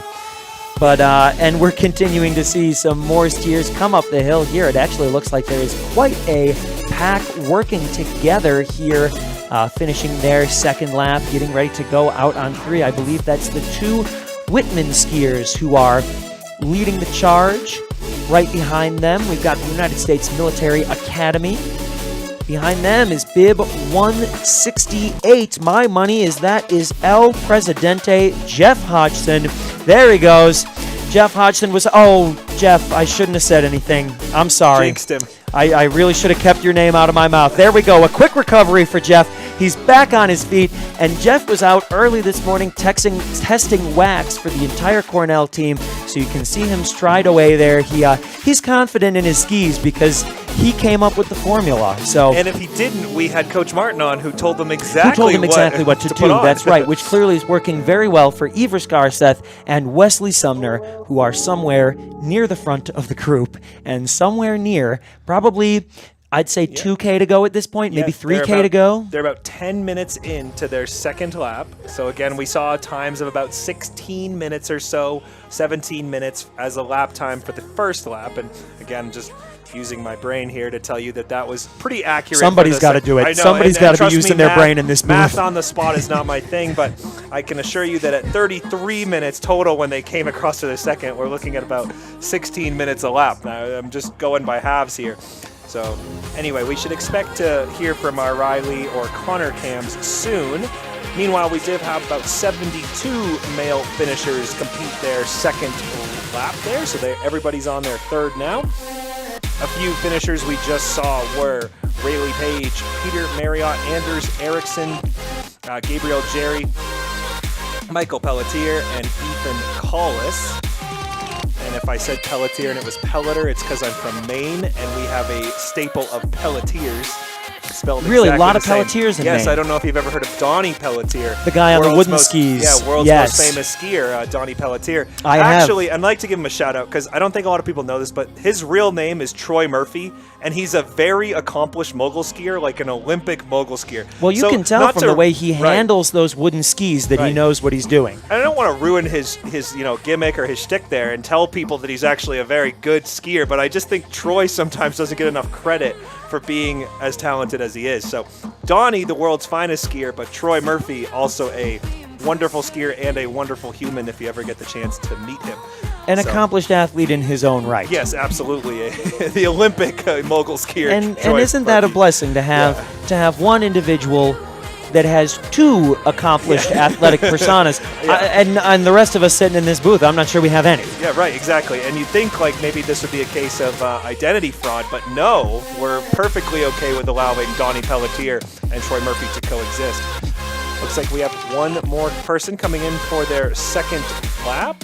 I believe that is bib 187. That's Matthew McDonald coming on to our Envision of Me. Maybe not quite on the screen yet for everybody at home. Yep, strong double pull for Matthew McDonald right into a stride. He looks in control. He looks like he's pacing this race very well. And these aren't our finishers, are they? No, it doesn't seem so. It seems like we have a few more still out on course, and I can't quite see I see the colors of the uniforms, but again, there's a lot of yellow and red out there lately. So, well, it threw me off for a second because these gentlemen coming through had such a strong kick up that hill, and it was the yellow and red of CMU. For a moment, I thought that was Iver and that he had gone the wrong way, but no, it is not. Going out for a fourth lap is Iver Skarseth. Bib 170, Kelly Martin, and right behind him is bib 151 from the University of Minnesota Twin Cities, Ben Martin. Ben and Kelly look like they are locked in combat here. It will be interesting to see which one of them prevails on lap 3. Now we can see that some coaches, family, staff are beginning to make their way down to the finishing area because they know this is going to be close. Skiers are hitting the base of the hill. I'm hearing now from the Riley cam. The skiers are at the base of the head wall. All right, looks like we're gearing up for an exciting finish here as we hit the about 14-minute mark. So again, expect our skiers, our top skiers, in about 2-ish minutes. So you can see everyone piling toward the finish line. Again, try not to block our finish camera guy. He's in that blue tent. He's trying to get all the shots for those joining us at home. A quick update on some finishers for you as we, again, wait for our top group. But Charlie Price from United States Military Academy has come through recently. And now it looks like we're only waiting on about 6 skiers left, still competing in their men's second run. We're trying to find out right now who is leading the course. It was cutting in and out a little bit, unfortunately, on the Riley cam, so we are not sure who is in the lead, but we are going to see them soon. I was going to say, it'll just be more exciting for us as we go to make that final call here toward the finish. The one thing that I heard from the cutting in and out was that bib 115, so that's Wesley Summers, was quote-unquote a little ways back. I don't know what position that is. That could be a little ways back in second. It could be a little ways back in fifth. Let me try and reach our Riley cam and Connor cam one more time here. Boys, I was not able to hear you. Who is leading the And race? it looks like we have another finisher coming through here. That's bib 181. That is Finn Erickson from Cornell University now, making his way around and heading out for his third lap. You can go ahead there, Luke. We've got it. It is Ever leading the race. Ever is leading over the top of the head wall, followed by Caleb Simonson.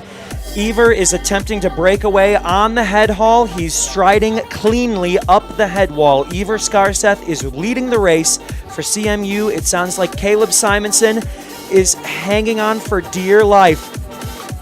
Phil is in third, being chased by Wes from CMU.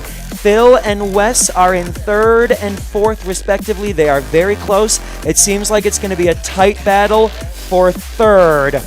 I think Diego I can see. Lapados, 105, is in fifth, and here he comes. It is Ever Skarseth. It seems that Caleb Simonson has been unable to match the move. Ever Skarseth breaking away over the head wall, maintaining his lead, and approaching the finish line with a huge double pole. It is your men's 15-kilometer individual champion, Ever Skarseth, bib 102. Right on his tail is bib 103. That's Caleb Simonson from the University of Wyoming. We know that Caleb led a lot of this race. We know he traded back and forth with Ever all day, but in the end, it was Ever with the final move over the head wall that sealed the deal. And here, coming into the finish as well, is your sprint champion from 2 days ago. He and Wesley Sumner were close on the head wall, but he's broken away now. It's Philip Matthews. He's looking to add a bronze to that great gold medal that he netted 2 days ago. Phil Matthews in a top 3 finish holds off Wesley Summers here in the 15K Classic. Yeah, and then right behind him, it looks like we have bib 115 throws up the horns there a little bit as he finishes. That was Wesley Sumner, I believe, bib 115. So again, like you said, Colorado Mesa University skiers here having a great day with the 1st and 5th overall.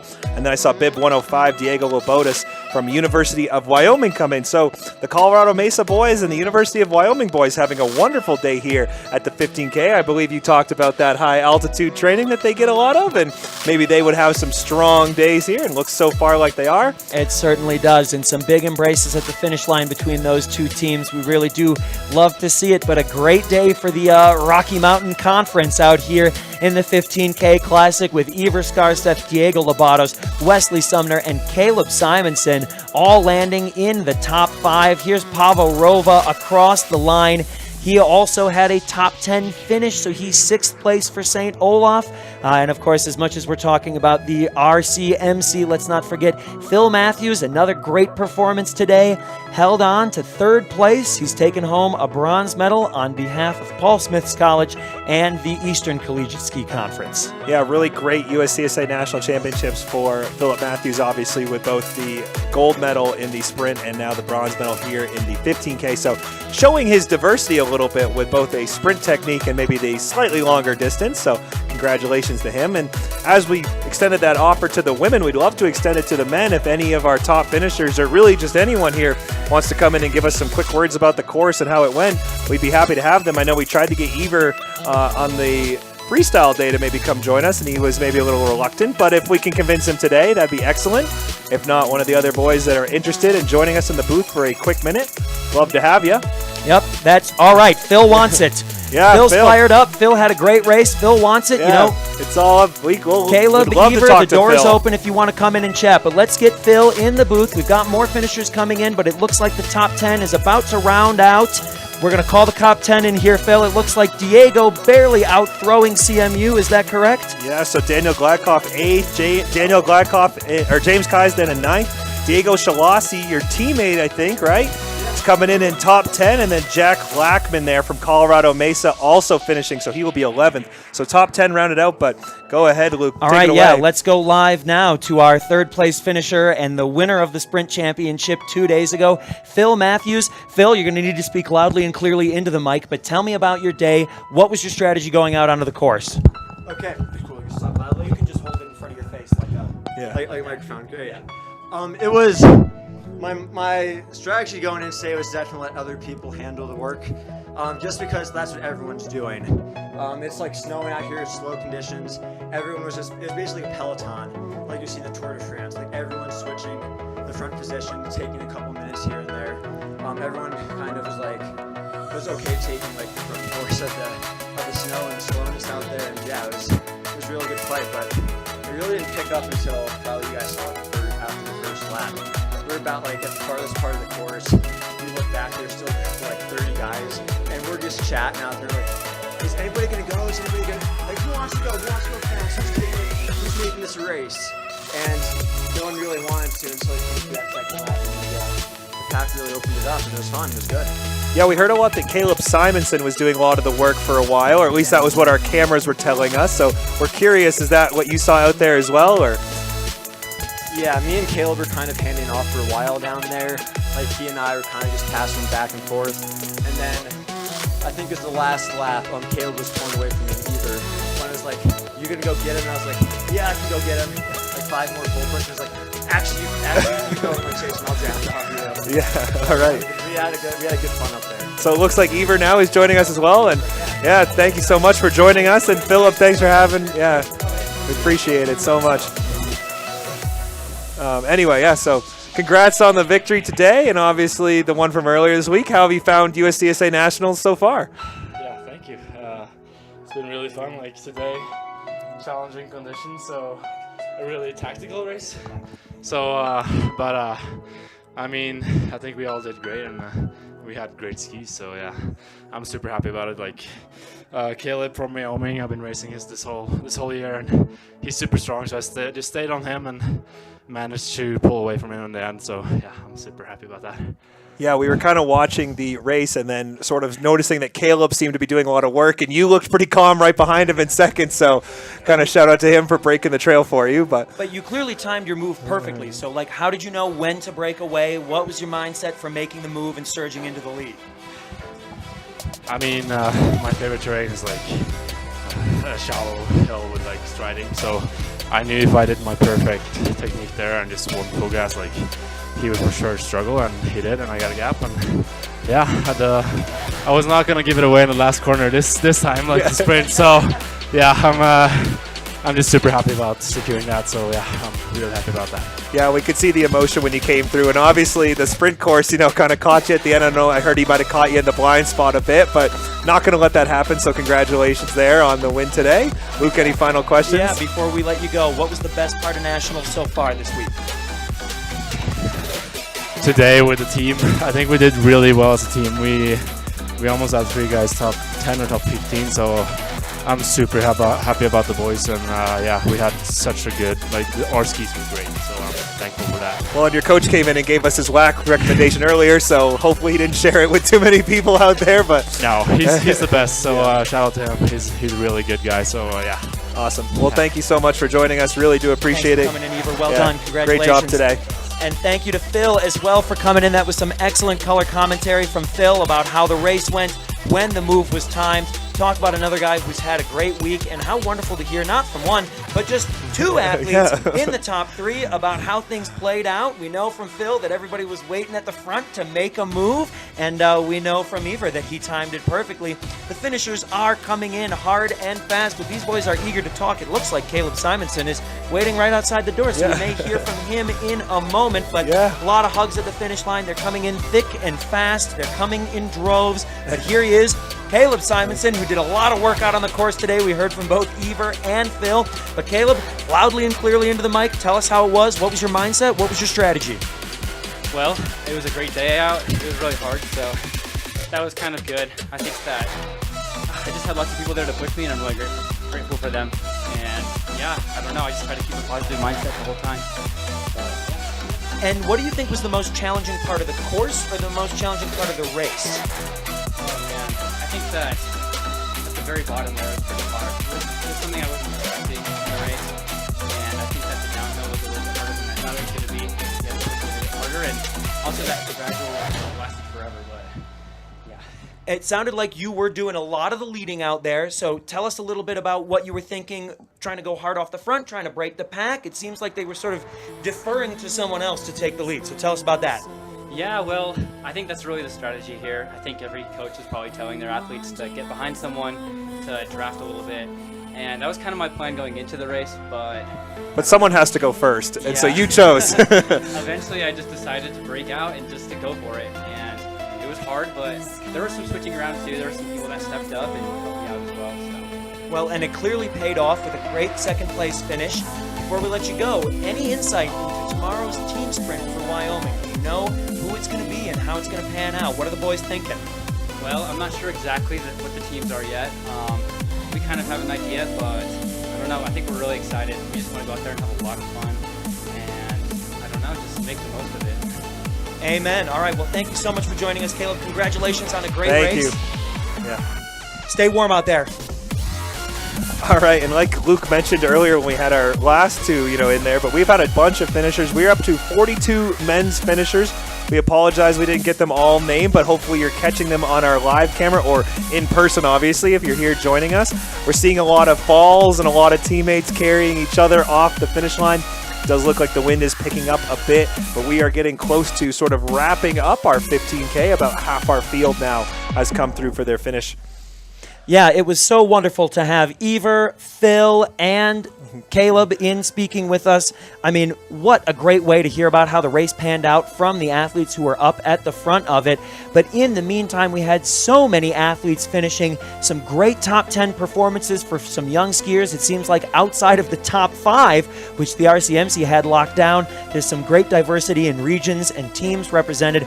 But I think even more importantly, with the quantity of men that have finished at the same time, look at how many hugs, how many celebrations we have going on at the finish line, both within teams and in between other teams. I mean, this is the camaraderie and the teamwork that really makes the USCSA special. Yeah, absolutely. The groups and the finish line here are nuts. I mean, even the women's one doesn't really compare. The guys here, huge supporters of each other, like we were talking to the top 3 there, and they were all saying, talking to each other during the race and making sure they were all good and keeping up with each other and who's going to take a turn and who's going to, give me a break for a while, even while they're in the midst of a competition. And normally you don't have that sort of, camaraderie between, not teammates, but enemies at this point. Well, competitors. I think enemies is strong, but I also think, as Caleb mentioned, it's a combination of camaraderie and strategy. Yeah. I'm sure he's right that every coach was saying today, hey, don't do too much work out there. Get behind somebody. Let whoever's gung-ho take the lead. And it seems like that advice certainly panned out well for the top 3. Some great pack racing. And this is just what makes mass start skiing so exciting. And it's the type of action that you just don't get in interval skiing. We had how many finish within the first minute, if you don't mind scrolling up there, Slider? We had all 5 skiers within the first minute come in. And it was close. It was only a 6-second gap between 1 and 2. You heard live from the Riley cams and the Connor cams that the race really was not decided until the head wall. So these 5-6 athletes were racing together until the last kilometer of the race, and so many finishers coming in now who are battling it out, like we said earlier, for 45th, 46th, 47th, out boot throwing, out double pulling each other at the finish line. It's non-stop action. Yeah, our most exciting finish in the women's races we've talked about was the boot throw, and I think it was for like 35th and 36th, but again, that competitiveness to never give up and to want to, move up in the standings, even if it means just one place there outside the top 30. But we have about 54 men's finishers, 55, I believe now, coming through. And our final, the few that came up most recently were Cole Long there, Ted Yee, Nathan Taylor, and Adam Jantz. And I also saw Noah Branchflower finish his race as well. Looks like right behind them is bib 148. And I will give you a name on that as soon as it pops up on my screen. Looks like it's Torsten Brickley. So again, good races there for the Clarkson team as they start to wrap up. About 60 finishers in so far. And again, we're about 80 strong today. So approximately 20 or so racers left out there on the course. And it does seem like the snow is intensifying. So thank goodness there are so many athletes here who have parents, friends, family members, ready to wrap them up in a coat and ready to help them out of their sweaty gear, because it has been chilly all day. It's continuing to be chilly. I think everybody is going to need some well-deserved rest before tomorrow's team sprint. Maybe we should go through and read off the top 10 finishers, Slider, because we were in the middle of those excellent interviews that our top 3 gave, but we don't want to give short shrift to any of the 10 athletes who were the fastest on the course today. So as we know, it was Ivar Skarseth who won all the marbles today. Caleb Simonson was right behind him in second. Phil Matthews in third, who was great to have in the boot. Wesley Sumner for CMU, so that's 2 CMU boys in the top 5. Diego Lobatos from WYO, another WYO boy in the top 5. Pavel Rova from St. Olaf College. Max Marone from Denver University. Daniel Gladkoff from St. Olaf, so another Ole in the top 10. James Keyes, the freshman from the University of Wisconsin-Madison, with a top 10 finish, coming in 9th. That's excellent for James Keyes, and he was just ahead of bib number 10, Diego Shalasi. Yeah, and we're getting some overlap here for the team competition. The Colorado Mesa guys, obviously, a top 1 and 4 there, but even Wyoming with a 2 and a 5, and St. Olaf there mixed into the top 10. So for our team scores, as we look forward to those as well, some tight competition there. We'll see who can maybe get that 3rd spot and really, separate from the other ones. Well, we were just talking about how some of the most exciting finishes of the women's race were lower down in the standings, and I think we just saw that with a great boot throw between bib 171 from Wisconsin-Madison and bib 179 from the Air Force Academy. I wonder if a direct tie, I believe. I mean, it's somewhere in there. It's not, but at 1:03:15.5. Wow, so Raleigh Page and Peter Marriott boot throwing to a precise tie. Raleigh and Peter, we may see another finish photo from our timing camera like we got to see for Ainsley and Kasha. Yeah. But great to see athletes battling it all the way to the finish. There he is, El Jefe, Jeff Hodgson. Looks like the wax held up well. There we know, Cornell University. And also the USCSA Nordic student representative along with Emma Reinecke. So many bodies out here. A lot going on here at the finish line. I'm sure you can see it from the great camera coverage that our media crew has set up, but the WYO boys are celebrating. Whitman College is here in their uniforms. The University of Wisconsin-Madison is flooding the zone with red.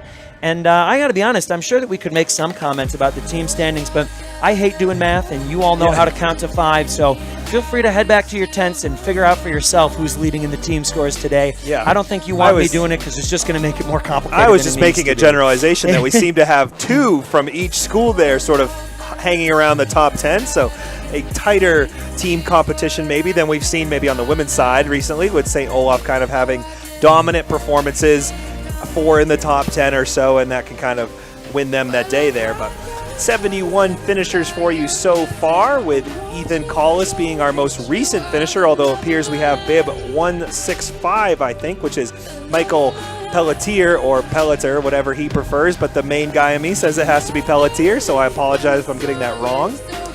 And that would leave us with about 10 or so finishers left to see. So again, we are going to wrap up our 15K. I've gotten word that despite maybe some challenging weather conditions tomorrow as well, we are still planning on having the team sprint. So keep the gear in the booth overnight and hope that we can see you in the morning. Yes. We will find out there. That's a thumbs up from our man on the ground.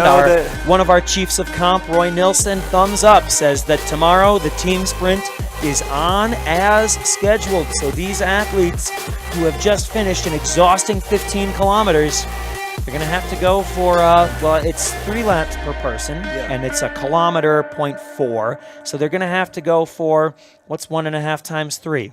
They're going to have to go for about 4.5 more kilometers. 4.5 more kilometers of they're out racing. We've already had a great week here at USCSA Nationals, but the fun is not done for us, and the pain is not done for these athletes. Right, exactly. Yeah, no pain here in the booth. We are cushy and cozy, and we are celebrating the 15K here as we await our final racers. Once again, while we have a few moments, maybe do a quick shout out to everyone that's involved. USCSA, Mount Bachelor, they've just been so supportive, especially for us, the broadcast team. I know, Luke, you also are on the USCSA team, so sort of a thank you to you as well. But for us media-only guys, we're really happy to have all the support we do. When we show up, they're like, what do you need? And we're like, well, we need this. They're like, all right, hold on. And a couple radios later, and we have what we want. So again, big shout out to them and to all of the sponsors of the USCSA Nationals. We've done the sponsor read a couple times. We'll do one more before we end later today. Or you know what, let's throw it right on the screen now for him, Kirk, just get it out of the way. But thank you again to the USCSA sponsors here. We've got World Cup Supply since 1991, Head Skis, Swix, wax and all wax products, Powder House Ski and Snowboard, can personally recommend them if you're looking for a demo early or later today. Fly Low, excellent outerwear. I brought the mittens today, keep myself warm, and Northwest Design Inc. So again, thank you to our sponsors here. USCSA National Championship 2025. Looked like Luke was scheming maybe to get another athlete in the booth. Yeah, I'm always scheming. I mean, it's one of my favorite pastimes. But I will say, it's a great hobby. We've heard our top 3 skiers, how their races went. I would love to hear if we had any skier who fell out on the course, any skier who took a wrong turn. If we've got an interesting racing story from one of our athletes, we'd love to hear it. So if you went down or if you didn't have the right kick wax, come in here and tell us a quick tale about how your day was. Yeah, we want to hear some bad stories now. We've kind of crested our good ones. We did have another finisher there. That was bib 170 Kelly Martin, also from Colorado Mesa University. And again, you can see even amongst non-teammates, some big hugs at the end there and some support as we've got. I can't tell. That's James Keyes. So James Keyes has wrapped up a top 10 finish and now I believe has been one of the most active men in the pen. He's been stripping skis off of people before they even get to the finish line. So yeah, he needs to be careful, not go too far out there. Yeah, we're going to have to recruit him and turn him to a USCSA volunteer. We're not letting him get away. Absolutely. So nobody fell today. Sometimes I find that hard to believe. If somebody fell out on the course, I want them to come in and talk to us. I don't see anybody coming to take me up on that offer, but I'm willing to believe that somebody hit the ground hard, and I want them to come knock on the door. I was going to say, didn't we see Jeff give this is also being passive-aggressive to Jeff. He's choosing to ignore me. But coming into a big finish, though, and some big cheers from his teammates and a big hug from James Keyes. That's 151, Ben Anderson from the University of Minnesota, Twin Cities. Go Gophers. Yeah, good race there for Ben Anderson, which means we're down to about 7 or so racers that we believe are still out on the course as we now crest over the hour and 10-minute mark of the start of our 15K. Again, we'll be right back with you, as we mentioned, with our sprint team relays tomorrow. We are looking forward to that as well. Even if the snow conditions are slightly heavy, we will be here. We had no issues this morning getting it going, and as long as we can get a broadcast out, or at least the audio boxes, we will do a live broadcast of it. Well, I think it would be only typical if there were some challenges with the team sprint. It's worth noting that it's been essentially 2 years since we had a true team sprint. Last year, we were able to do a slightly modified team time trial. But in 2022 in Mammoth, it was canceled entirely, and in 2021 in Lake Placid, It was blitzing snow. We were able to do the sprint, but I think I was announcing for that one. I'm pretty sure mostly it was just for coaches. The infamous bomb cyclone, yes. The bomb cyclone. The infamous bomb cyclone. I believe we just saw 187 Matthew McDonald from the USAF come in. Oh, and here's exactly one of those hard finishes that we're talking about. Two athletes battling it out to the line. Looks like U.S. Military Academy. That has got to be Charlie Price going at it with Finn Erickson from Cornell University. The wind is howling. They've been out there in the cold and the snow, and they are still pushing it to the very bottom of the tank to get a strong finish in here for those two boys. Worth shouting out as well. I know that we shouted out our Mount Bachelor volunteers. We also, of course, could not do this without our USCSA volunteers, Roy and Donna Nilsson, Riley Nilsson down on the Riley cam, Ted and Denise Farrell, and of course all the Nordic folks here at Mount Bachelor, including, but most certainly not limited to, David, our TD, Chuck. I'm not sure what Chuck's role is, but he's been our everyman. He's been the guy you were talking about that we say, we need XYZ, and Chuck makes it happen like he's magic. So Chuck was here yesterday morning when we took the whole broadcast setup and moved it up to Alpine. So here's the thing. I'm thinking of Red Chuck. Oh. Blue Chuck has been great too. Same so Chuck. we've got the same Chuck. We're talking about Everybody Red Chuck. has the same Chuck. Yeah. It's the same. Blue Chuck has been around, and Blue Chuck has been awesome, and we're so grateful for his help. But Red Chuck really has been a number one guy out here. Yeah. We've been sharing some beverages with him as well. He's been kind enough to grace us with some. We like to bring him some too. Only water and Gatorades mostly, but cultural exchange. Yes. Well, I guess on that note, if you see volunteers out here, I'm sure you saw them at the finish line, but I'm also sure when you're picking up your bibs for the team sprint, or when you're testing wax and watching people kneel on the ground to drill holes in the snow, do take some time and thank those volunteers. They're taking a week off of work to be out here in Bend, Oregon. Many of them are from far, far away, and they love this sport. They love watching you guys race, and so if you could show them a little bit of love back, they'll never ask for it, but it's always appreciated. Big group of Minnesota skiers down here in the front. I was waiting for someone to come talk to me about a fall. Nobody on the Minnesota team fell. Everybody stayed on their feet. Is that true? I'm getting thumbs up. Well, if one of the Minnesota boys still wants to come in and kill some time on air, we can chat real quick. 183 from Cornell coming in. That has got to be Nate Heinzelman. All right. This looks like a freshman. I don't know this guy. Yeah, they picked the freshman to come in Well, and bring him talk. in here. Yeah. He's not wearing his bib, so I don't know who this is, but it's going to be a crash meeting.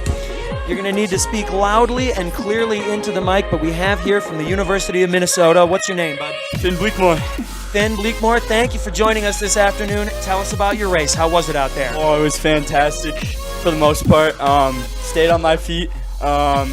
Kick wasn't really there, but great glide. And I just want to do a shout out for Coach Peter DeRuyter, best Wex Tech in Minnesota and greatest coach of all time. Well, aside from the kick issues, yeah. I'm not to call you out. All right, what was the most challenging part of the day out there? Probably that really long climb. It was really just like, it would gas you, and then once you get to the top, you got to keep on going. And how about the best part of the week so far here at Nationals? Oh, the hot springs. I heard about the hot springs. It was a great time, and just a great team bonding. All right, excellent. Well, any insight into the team relay tomorrow for the Gophs? No comment. All right, well, you heard it here first. All right, no comment from the Golden Gophers. Finn, thanks for joining us. Congrats on a great race. And, I hope you guys are ski fast out there tomorrow. You did great today. Great to send Finn in here, and again, letting his coach know how much he appreciates him, even if he did maybe throw him under the bus right before telling him how much he appreciates him. Peter DeRuyter catching an insane stray there on the kick wax.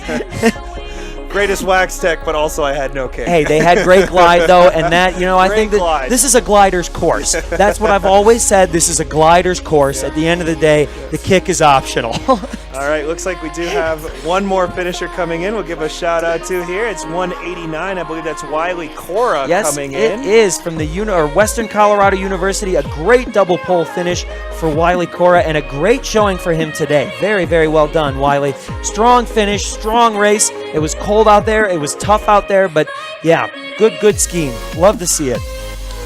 Yeah, so it looks like we have about 3 finishers left so far. all went out at about the hour mark, so expecting them relatively soon here. We'll wait for an update from the timers if that's correct, but I think it's pretty accurate. So again now, looking to kill some time with Luke and me here in the booth. We've said shout outs to everyone and thank yous, but we really just always can't say thank you enough as we continue to get some great shots of the athletes from our bottom cameraman. That's Tanner, and then our top start cameraman today was Dylan. I tried to pronounce Dylan's last name yesterday and I butchered it pretty poorly, so I won't even attempt it today. So Dylan and Tanner are cameraman's there in the blue tent. So if you see the blue tent out there, that's what they're doing. They're trying to get the best shots possible. While we're waiting on 3 skiers, he's standing right outside the booth. We saw James Kais put up a great top 10 performance. In addition to helping a lot of skiers at the finish, James, you want to come in and talk to us? Oh, he's clipping his skis in. Yeah, he can't hear us. I'm I think our thinking the speakers answer's are no. pointed that way. Yeah, they're pointed the and wrong he's over way. there, So that's a bummer. If someone wants to tell him, and and he can make his way Tap in, him that'd on be the awesome, shoulder. but Yeah, no, either nobody's way. interested. Well, with a little bit of time left to kill and some skiers still out on course, you know what? Hang on, I can just open the door and yell. Yeah, Luke's just gonna recruit him the way he does when he wants something. So, yeah. It sounds like he said sure, so we'll wait for him. But again, really exciting to see all these athletes out here, the companionship, the teammates, and just the friendly competition amongst rivals, maybe. Enemies are too tough a word, but rivals sounds good. We're seeing the wind pick up a bit. And James is now going to join us in the booth, so welcome, James. All right. Glad to have you. Hang on 2 seconds, James. It actually looks like we're going to see a sprint finish between the 2 remaining skiers. They came to a dead stop at the top of the hill there, and they're sprinting like mad to the finish. Let's go live. And it looks like it's going to be from Cornell University, 184, just ahead of McGill University's 141. So what an exciting way to end the race for them. Yeah, Zachary Johnson there, 154, and Jude Bakia there coming in together, having a little friendly end of the race. Well, and speaking of a friendly end of the race, James, in addition to a top 10 finish, you were out there working like a dog, ripping people's skis off. Tell us about it. What was going on in the pen there? Well, I felt like I had a great race, and I was felt really good after, and I really enjoyed myself. And I don't know what it is, but whenever I feel like I have a really good race, I tend to hang around the finish line as well, and it just makes me feel better, and it helps them out for sure. A lot of times people go over. Sometimes the people that aren't around to help them get back up, but they will do that again. And that was undoubtedly a great race for you. So tell us about it. What was the strategy going in, and how did you execute it? The strategy going in was trying to stay with that front group. But after the first lap, I was still with them. And then I kind of started getting dropped. My leg was first feeling it after the first lap. After the second lap, my leg was really bad. So I was pull a lot. But I did not work it. And the last lap, I was really starting to keep up with those two. And then dropping them at the top of that hill, give me a little bit of space. All right. And what's been your favorite race so far of the week? Oh, by far this one. I mean, also the Hertz works by far, and the most rewarding.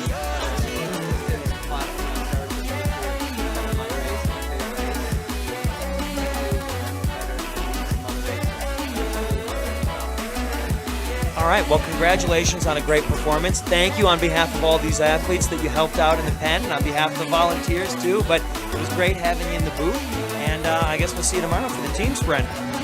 All right, thank you so much, guys. Yeah, thanks, James. Take care. Thank you, James. Congratulations. Great race today. Welcome.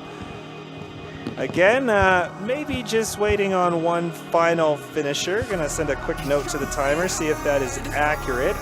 One more, yeah. Okay, so. Yep, one more on course. I will say that despite the tough course and the tough conditions, it's been really great that we've had very, very few DNFs today. You know, a couple drops, that always happens, nothing you can do. But really wonderful to see all these athletes fighting through all the way to the finish. All the way to the finish line here at Mount Bachelor, which is, of course, a 9,000-foot stratovolcano located on top of a shield volcano formation. Mount Bachelor is covered in a thin layer of tuff from the catastrophic Mount Manzanar eruption, which occurred roughly 7,700 years ago, which means, of course, that Mount Bachelor has been dormant for at least 7,700 years. That's why the volcanic tuff is undisturbed. Mount Bachelor was active between 18,000 and roughly 8,000 years ago. Not clear today whether or not it remains dormant or is, in fact, extinct. But an interesting fact is that Mount Bachelor has no crater at the summit. There's no caldera, which is atypical for stratovolcanoes. But the USGS, not sure if it's inactive and dormant or inactive and, in fact, extinct. Interesting. A lot of facts there very about true. the Very interesting trend. Volcanoes. No, I'm sorry. I was listening, and I didn't know that much about volcanoes, but now I do. So thank you so much for that. Again, as we look forward to our final racer of the day, we will stay right with you on the broadcast until we have that final racer come through. Although I am slightly concerned that they might have gone out for the second lap just recently, or the third lap, excuse me. So we will see if we can locate them on course perhaps and make sure that that is still accurate. So just looking again at the times here. Yeah, that's Crosby Harris from Colorado State University, and we're getting a knock at the door.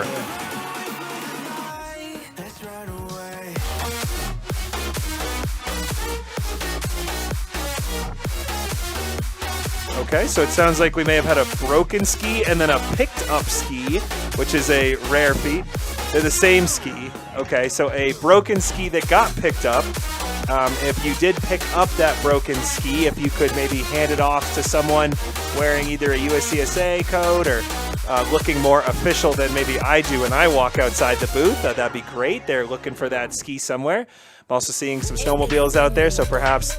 Oh, and I actually see maybe someone running down right now, and I believe they may have that ski in their hand. Looks like maybe they only have one.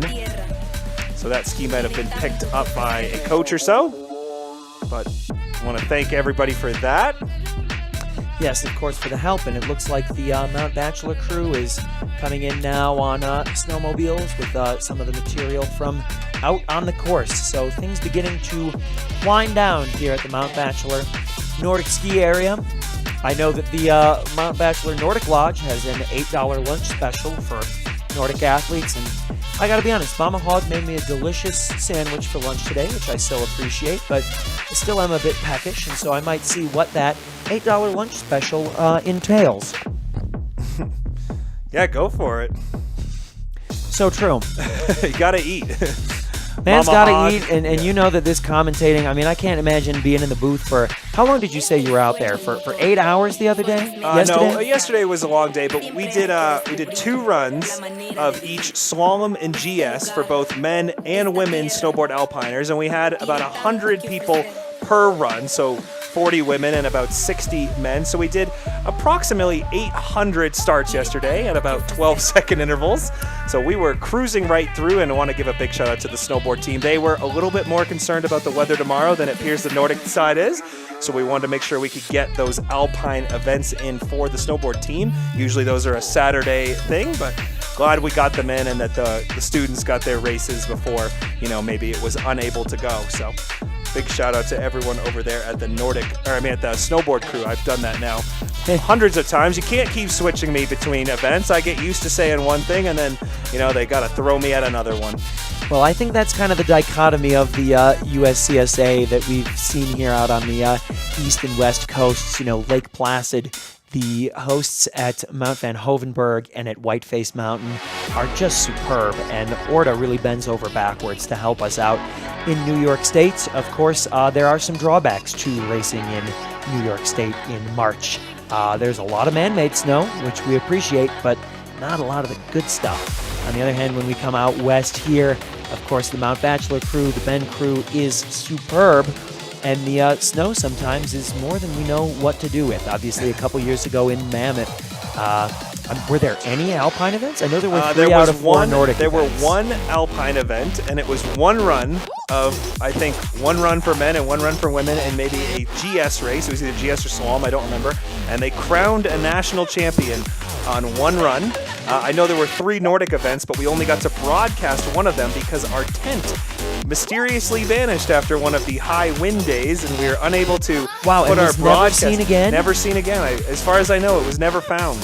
So we were in a nice little storage unit, kind of like this one that we're in now, but then we were supposed to move down to the tented area, and when we went down to the tent, it was gone. And they said, well, my boss said, well, we're not putting our gear out in the snow, and so we weren't able to broadcast those Nordic events, but glad that we have such a great setup here at Mount Bachelor. Again, thank you to them. We easily have the nicest booth out of all the other competitions. So that's what you've said, it's Slider. it's Yeah, probably and Chuck's- I feel lucky Chuck to be probably here. set it up for us. Knowing him, he was probably like, Yes. yeah, the Nordic guys, they really need this one with big windows and lots of space for their stuff. So Chuck, though, really- I think that there is just enough room in here for probably an armchair and maybe like a really small hot tub. Yeah, One of those small kind of hot like tub, single-person yeah. hot tubs. So when we come back to Mount Bachelor, if you're responsible for this booth, I would love to see you take it to the next level.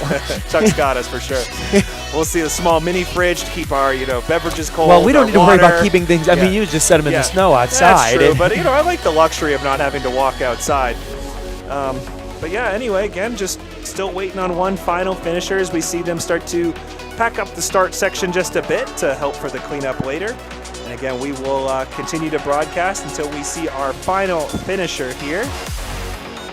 Can't wait to join you for the team relays tomorrow. Excited for those events as well. Hopefully able to run without a hitch, although it seems the Nordic crew is quite confident. You want to talk? Looks like we have an athlete that wants to talk on the mic, or...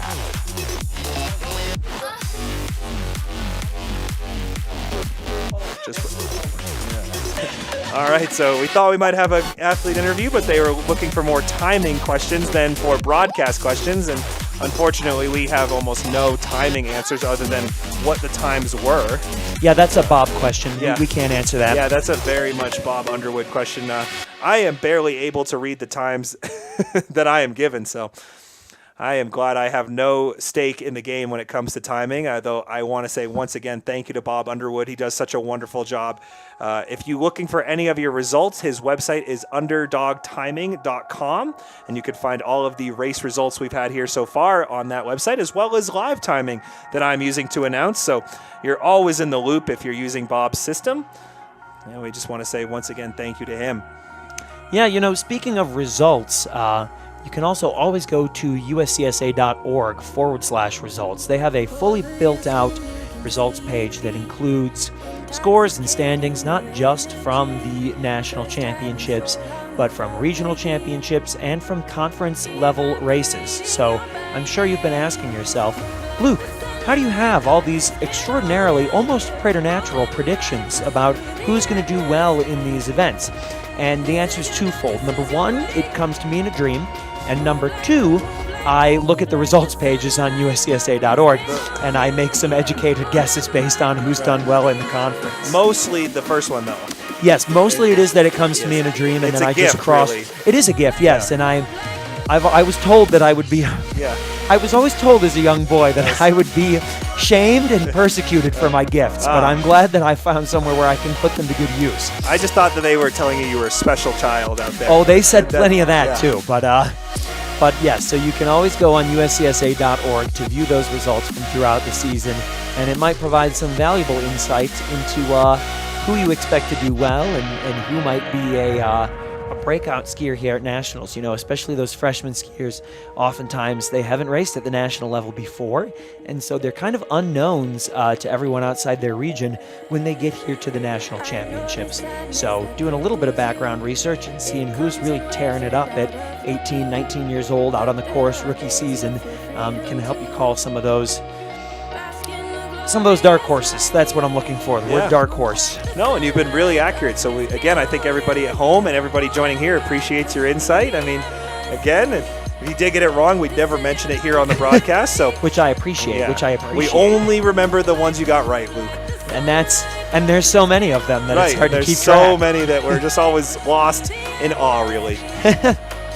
Wow. All right, continuing to wait for one final racer, it seems. Again, we're hanging tough here at the finish line and seeing some of the teams that have had all their athletes finish kind of pack up their tents. Again, the winds and snow have sort of started back up here at Mount Bachelor, so not uncommon weather conditions that we've experienced. So I saw one tent that got left out here last night, and it looks like they may have cleared the snow off of it, but not sure if the staff appreciates those being left. I'm surprised the tent wasn't completely buried. Yeah, I mean, I actually really was been coming surprised down. as well, but it was here. So we were here yesterday setting back up, and it was still here. So anyway, if you want to keep your tent intact, we probably recommend packing it up and resetting it up in the morning, as much of a hassle as it might be.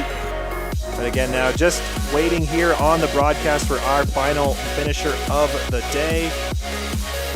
Looks like one more to go, and then we will wrap up the broadcast here.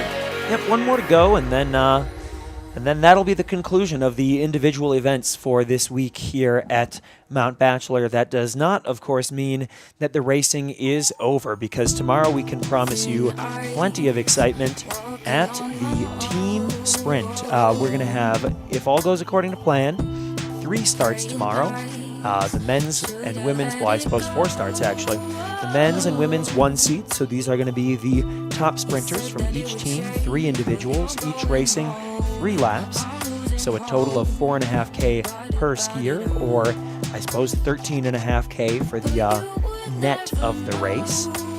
We will also have open events following that. So the open events are going to include, oftentimes teams send a squad of 5 skiers to nationals, which means that then there are 2 skiers left over who don't get to ski in the A team or the 1 seed relay.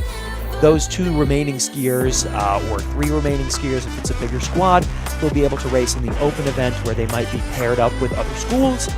I've heard that we will even be having a couple coach relay teams. I know that Western Colorado University is planning on putting together a coaches relay team. I think CSU and Clarkson are also planning on fielding coach relay teams. So that'll be exciting to see how some of these wise counselors and experienced waxers fare out on the race course. Yeah, I believe there's a PDF going around on the WhatsApp group chat if you'd like to sign up. I don't know if those are closed or not, so please don't quote me on it. But I saw some messages that may have alluded to team signups, and if you were looking for people to join your team and possibly coaches. But anyway, so we will see tomorrow what our teams look like. I know a lot of our athletes we interviewed are being pretty cagey about the strategy going into tomorrow. I assume that's just to, keep up appearances among the other teams rather than a actual lack of wanting to share. Trent, if you had to guess, who do you think is going to field the fastest coaches relay team? Well, I have to give a shout out to the Clarkson team at Torrin. I give him a lot of crap about, our good friend Jeff Lathrop, but I hope that he makes an appearance tomorrow and perhaps throws down hard in the coaches relay. Other than that, it looks like Coach Martin that we talked to earlier may have an expertise in waxing, so you can always count on him to keep your skis fast. And obviously, then I have my 2 coaches, Buzz and Sal Bean, who I hope Buzz will one day jump out on that course and show us what he's all made of, although I think Sal would pretty accurately and convincingly beat him in any race they actually wanted to run. Whether that was because he couldn't stop laughing or she cheated, I'm not sure, but either way, I'm going to bet on Sal every time. And I guess that would be my core 4 team there that I would run out. I don't know a lot of the other coaches personally, so I'm really just going off of the 4 I could name. Well, hey, I mean, that provided some great insight into one of my blind spots. I'll tell you what, I think that the Western Colorado University coaches could have a chance. They've got some young guns out there. Connor Nilsson, who was part of our Nilsson Cam earlier today, I believe is racing.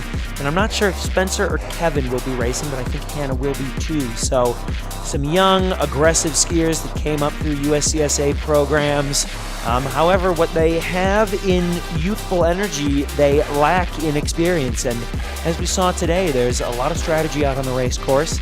And so, the older, wiser coaches may have an advantage especially given the amount of time that they've had to scheme about the composition of their team and what they're going to do with the wax. I don't know if fluoro regulations are enforced in the coaches relay, Yeah, but true. I would assume they are if it's a USCSA sanctioned event. I assume that they're not testing those coaches' skis for anything.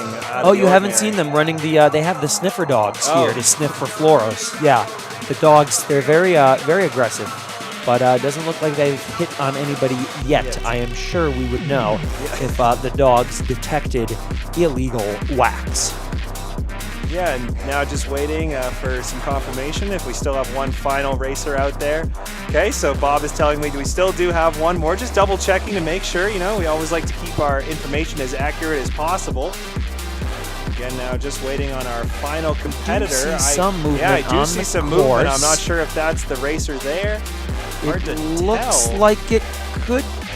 No, it's looks not. like they're branching no, off the course. No, so it's not. Okay, that's still waiting then? Yes, it can be tough to tell as some of these athletes go out and they cool down, you know, but I think they're not only cooling down, I would assume they're also refamiliarizing themselves with the sprint course. I know there was some pretty significant overlap with that course today, but what seems to have slipped a lot of people's minds is the fact that the team sprint was formerly one of the most prestigious competitions of the week. It was kind of the big event in which the athletes really got to prove not only who had the fastest skiers, but who had the most depth.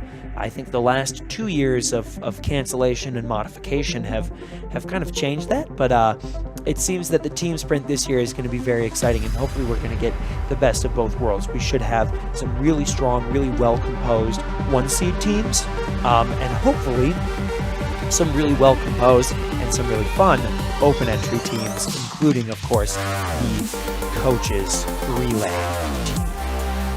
It might be time for Slider and I to rest our vocal cords a little bit while we wait for the final skier to come in. So the broadcast will continue to roll, and we will be back on air as soon as he comes into view, if that works for you. Absolutely. So we will check back in with you when we have a glimpse of our final competitor. In the meantime, please enjoy the copyright-free music that we've been playing all week long so that YouTube doesn't flag us, and make sure you check out our live stream later if you're interested in watching any of the broadcast back. We will be right back with you.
All right, I see coming into frame our final finisher of the afternoon. That is bib 186, Crosby Harris. making his way toward the finish line. Good, strong double pull from Crosby. He's got his teammates running alongside him with the CSU flag. If you're still out here, let's hear a big hand for Crosby. Closing out the day on behalf of Colorado State University with a strong finish. And there you have it, first, folks. He is across the line. He's exhausted. And that puts a nice little bow on our 2025 15-kilometer men's Mass Start Classic here at the USCSA National Championship. Congrats to Crosby on a strong finish. And to all the volunteers, all the coaches, all the teammates who stayed out here to cheer him on. Yeah, thank you again to all the volunteers, everybody supporting Crosby as he finishes his race. And that'll wrap us up here on the live broadcast. So we will join you tomorrow. Have a wonderful day. We want to thank everybody for joining in and tuning in, and we will see you tomorrow. So this is Slider and Luke out.